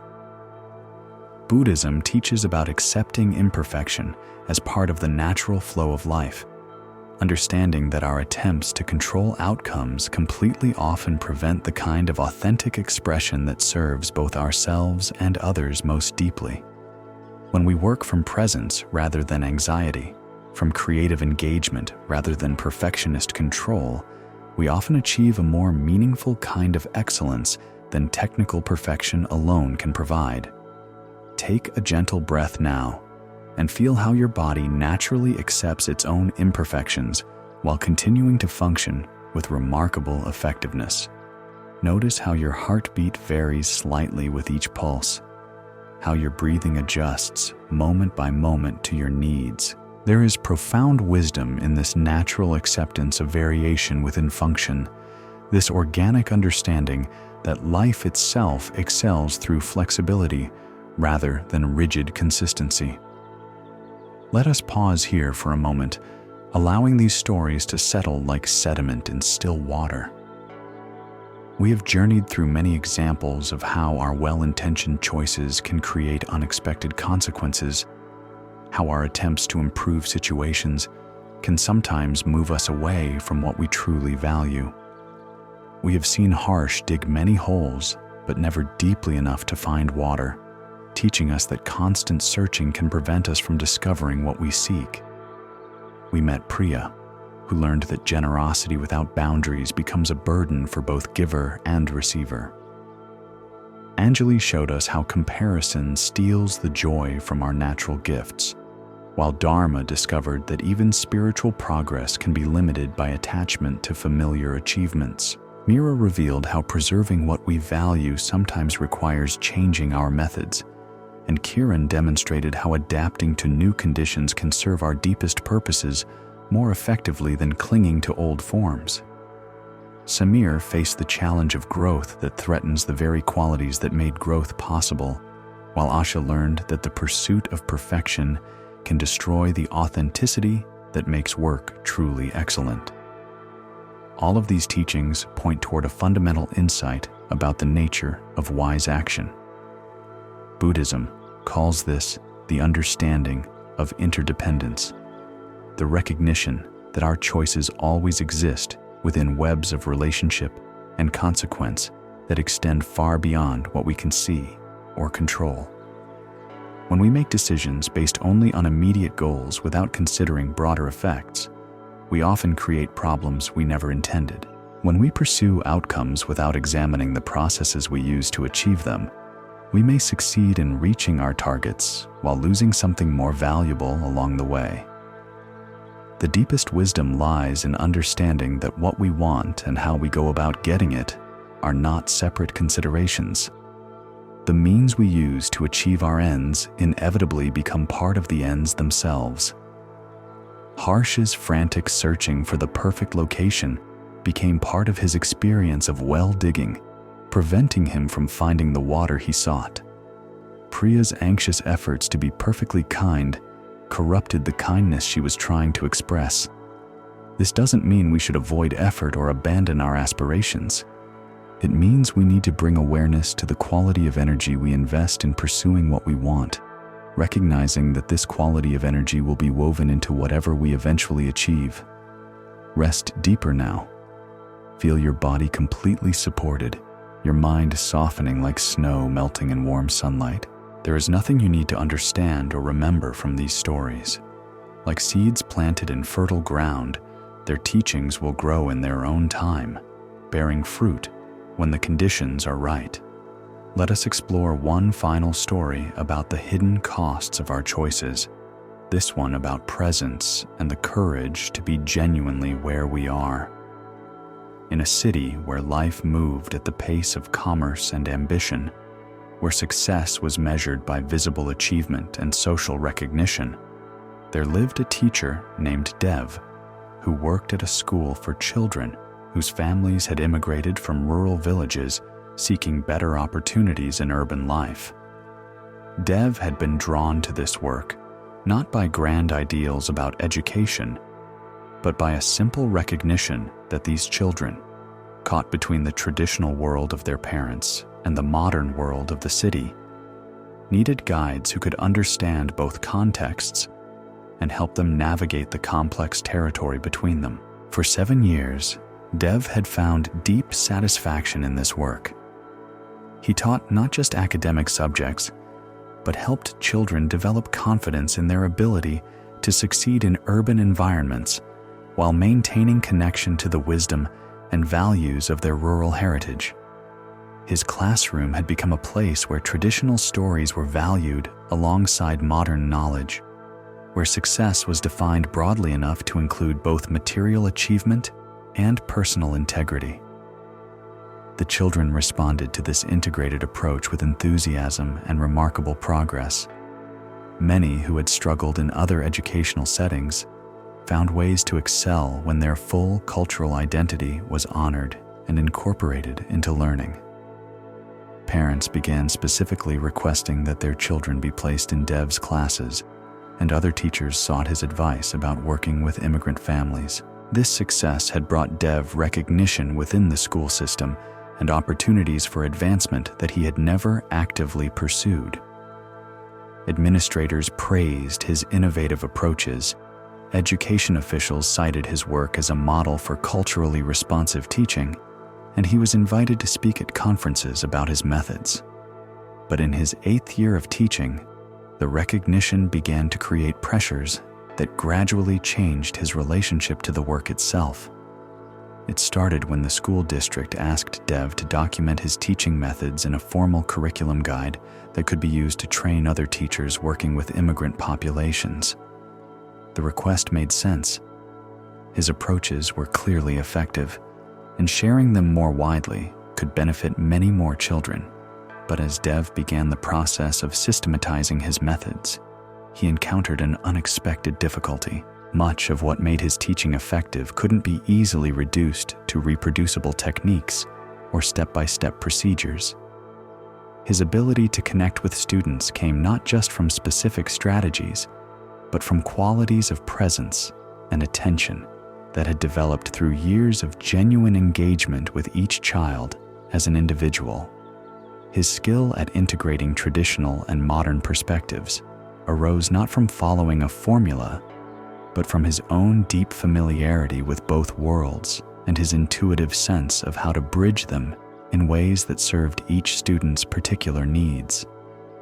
When he tried to write instructions for building cultural bridges in the classroom or developing culturally responsive teaching presence, the words felt hollow and artificial, like trying to capture the essence of a flowing river in a series of photographs. Yet the pressure to systematize his approach continued to intensify as his reputation grew. District officials spoke enthusiastically about scaling up his methods to reach more students. Grant opportunities became available for developing formal training programs. Publishers expressed interest in books that would share his techniques with educators nationwide.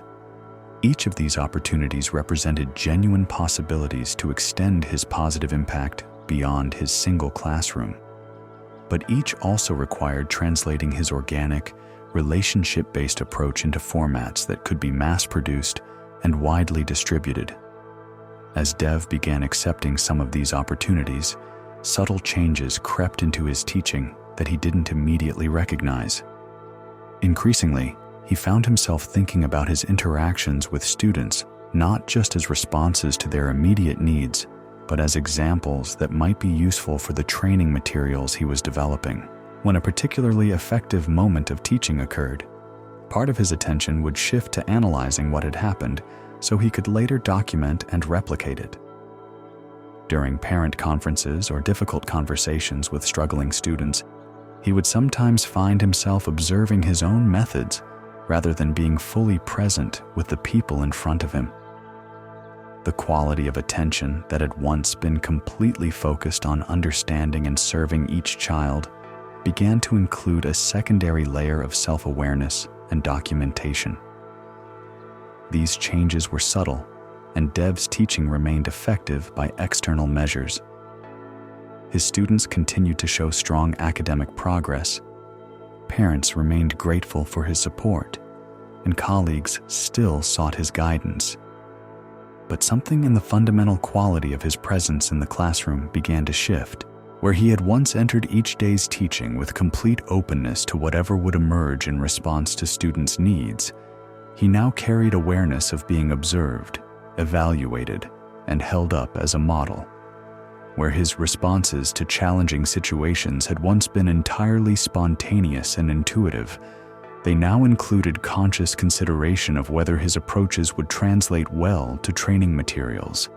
The shift was noticed first by Maria, a student who had been in his class for 2 years as her family navigated the complex process of establishing themselves in the city.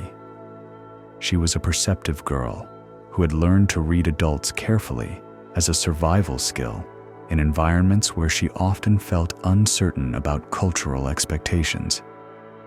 "Mr. Dev," she said one day after class, "you seem different lately. Not bad different, but like you're thinking about something else even when you're talking to us." The observation stopped Dev short. Maria was describing exactly what he had been feeling, but hadn't been able to name. A quality of divided attention that was affecting his presence, even when he wasn't consciously aware of it. That evening, Dev spent considerable time reflecting on what was happening to his teaching. He had entered this work because he found deep satisfaction in being completely present with children who needed guidance and support. The recognition and opportunities that had emerged from this presence were gratifying, but they were also changing the very presence that had created them. He was facing a version of the same dilemma that had confronted other characters in our stories. Success in one area was undermining the conditions that had made that success possible in the first place. The training programs and documentation projects were valuable, and they would likely help many teachers develop more effective approaches to working with immigrant students. But pursuing them was requiring Dev to step back from the immediate, intuitive engagement that had made his own teaching distinctive and powerful. Over the following weeks, Dev noticed other ways that his expanded role was affecting his classroom presence.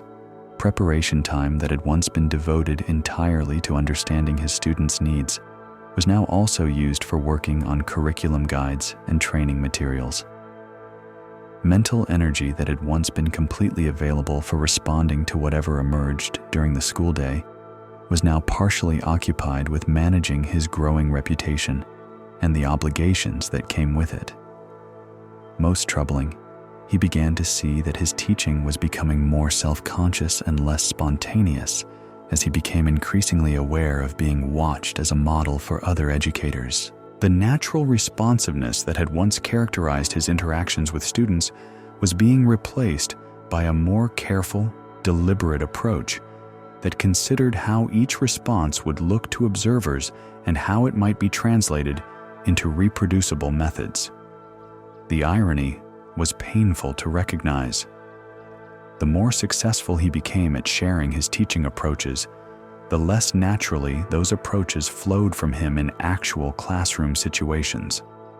One morning, as he prepared for a particularly challenging day, 3 new students were arriving who spoke no English. 2 families were facing deportation proceedings, and a district administrator would be observing his class as part of developing the training curriculum. Dev realized that he was approaching his work more like a performer demonstrating techniques than like a teacher responding naturally to children's needs. Standing in his empty classroom before the students arrived, Dev made a decision that would require considerable courage to sustain. He would continue participating in some of the opportunities to share his methods with other educators, but only in ways that preserved his ability to be fully present with his own students. The curriculum documentation and training programs would have to accommodate his actual teaching approach rather than requiring him to modify that approach to fit predetermined formats. When the district administrator arrived for the classroom observation, Dev explained his decision clearly. "You're welcome to observe, but I won't be demonstrating specific techniques or following any predetermined agenda. I'll simply be teaching in response to whatever my students need today. If that's useful for developing training materials, fine. If not, we'll need to find different ways to share these approaches." The administrator initially expressed concern that this approach wouldn't provide the systematic documentation needed for curriculum development. But as she watched Dev work with the 3 non-English speaking students, moving fluidly between languages, using gestures and drawings to communicate, creating instant connections that helped the children feel safe and welcomed, she began to understand what would be lost if his methods were reduced to reproducible procedures. "This is remarkable," she said during a break in the observation. "But how do we teach other educators to do what you're doing?" "Maybe," Dev replied. "The question isn't how to teach them to do what I'm doing, but how to help them discover what they would naturally do if they were completely present with their students and trusted their own intuitive responses." This conversation led to a different approach to sharing Dev's work, one that focused on developing presence and cultural awareness in other teachers, rather than providing them with specific techniques to copy. Instead of curriculum guides filled with step-by-step procedures, the training program became a series of reflective workshops where educators explored their own cultural backgrounds, examined their assumptions about learning, and practiced various forms of mindful attention to students. "We can't reproduce Dev's specific methods," the district's training coordinator explained to participating teachers, "because those methods arise from his particular background, personality, and intuitive responses. But we can help you develop the same kind of presence and cultural sensitivity that allows effective methods to emerge naturally from your own authentic engagement with students." This approach proved more successful than anticipated. Teachers who participated in the presence-based training showed significant improvements in their ability to connect with diverse students but each developed their own distinctive style rather than copying predetermined techniques. More importantly for Dev, this new approach to sharing his work allowed him to maintain the quality of classroom presence that had made his teaching effective in the first place. Rather than performing his methods for observation and documentation, he could simply continue teaching naturally while occasionally reflecting with other educators about the principles underlying his approach. As the year progressed, Dev found his way back to the immediate, responsive engagement that had originally drawn him to teaching. The recognition and opportunities for sharing his work continued, but they no longer interfered with his fundamental presence with students. Maria, the perceptive girl who had first noticed the change in his attention, offered her own assessment several months later. "You seem like yourself again, Mr. Dev. Like you're really here with us instead of thinking about somewhere else." This story shows us how success can threaten the very qualities that created it. Dev discovered that his growing reputation as an innovative teacher was interfering with the presence and authenticity that had made his teaching innovative in the first place. Buddhism teaches about the importance of maintaining beginner's mind even as we develop expertise, staying connected to the immediate reality before us, rather than getting caught up in our roles and reputations. When we remain genuinely present with what's in front of us, our responses naturally serve both our immediate situation and any broader purposes that arise from authentic engagement. Rest completely now.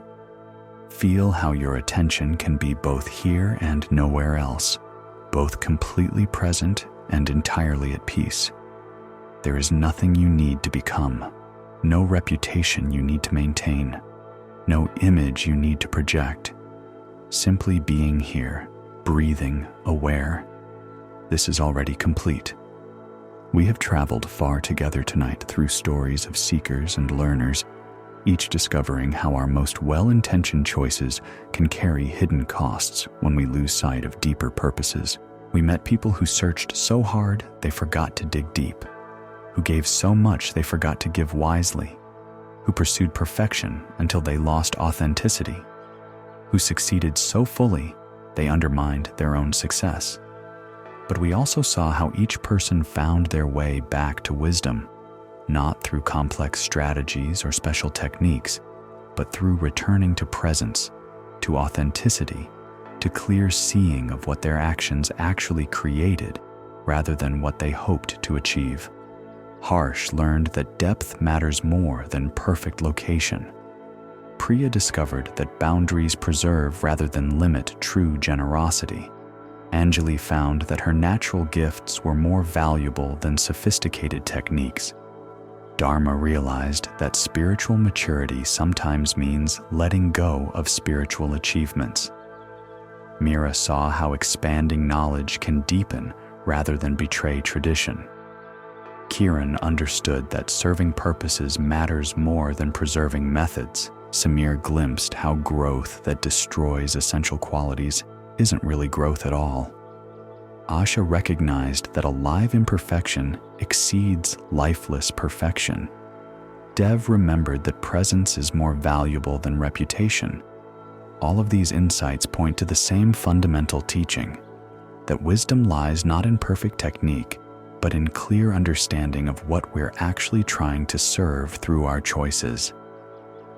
Buddhism calls this right intention, the practice of aligning our actions with our deepest values rather than our surface desires or fears. When we act from anxiety about outcomes, we often create the very problems we're trying to avoid. When we act from attachment to how things should be, we miss opportunities to work skillfully with how things are. When we act from ego's need to look good or be special, we disconnect from the natural wisdom that knows how to respond appropriately to each situation. But when we act from presence, from genuine care for what serves life most fully, from willingness to see clearly and respond wisely, our choices naturally align with deeper purposes. We don't need to be perfect or have all the answers. We simply need to be genuinely here, paying attention, ready to learn from whatever emerges. This kind of presence isn't a technique to be mastered, but a natural capacity to be recovered. It's available right now, in this moment, as you breathe and listen, and allow these words to wash through your awareness like water through earth. Let your breathing slow and deepen now. Feel your body settling more completely with each exhale, your mind releasing any effort to hold onto insights or understand everything perfectly. The deepest teachings happen not through mental grasping, but through a kind of osmosis, wisdom seeping into your being the way rain soaks into dry ground. There is nothing you need to remember from tonight's journey. The stories have done their work simply by moving through your awareness. The seeds of understanding are already planted. They will grow in their own time, bearing fruit when you most need their guidance. Let your shoulders soften completely. Allow your jaw to release any subtle tension. Feel your arms and hands becoming heavy as relaxation deepens throughout your body. Your legs are sinking into whatever surface supports them. Your back is releasing into gravity's gentle embrace. You don't need to be awake for anything now. There is nowhere you need to go, nothing you need to achieve, no one you need to become. This moment is perfect exactly as it is. You are perfect exactly as you are. The stories we've shared tonight are like lullabies now, their wisdom woven into the fabric of rest itself. Let them carry you towards sleep like a river carrying a leaf, effortlessly, naturally, with complete trust in the current that knows exactly where it's going. Your breathing is becoming slower and deeper. Your heartbeat is settling into the rhythm of peace. Every cell in your body knows how to rest, how to restore, how to let go of the day's concerns and sink into the healing darkness of sleep. You have given this time to wisdom. You have opened your heart to teachings that will continue working within you, long after these words fade from memory. You have planted seeds that will bloom in ways you cannot imagine, but can completely trust. Sleep now, knowing that you are held by forces far greater and wiser than worry or fear. Sleep knowing that your life is already meaningful, your presence already valuable, your journey already blessed. The path of wisdom continues even in dreams, even in the deepest rest. Let yourself sink into that continuity now, that flow of being that needs no effort or attention from you. Simply rest, simply breathe, simply be. Sleep well, dear friend, and thank you for joining us at Sleepy Monk.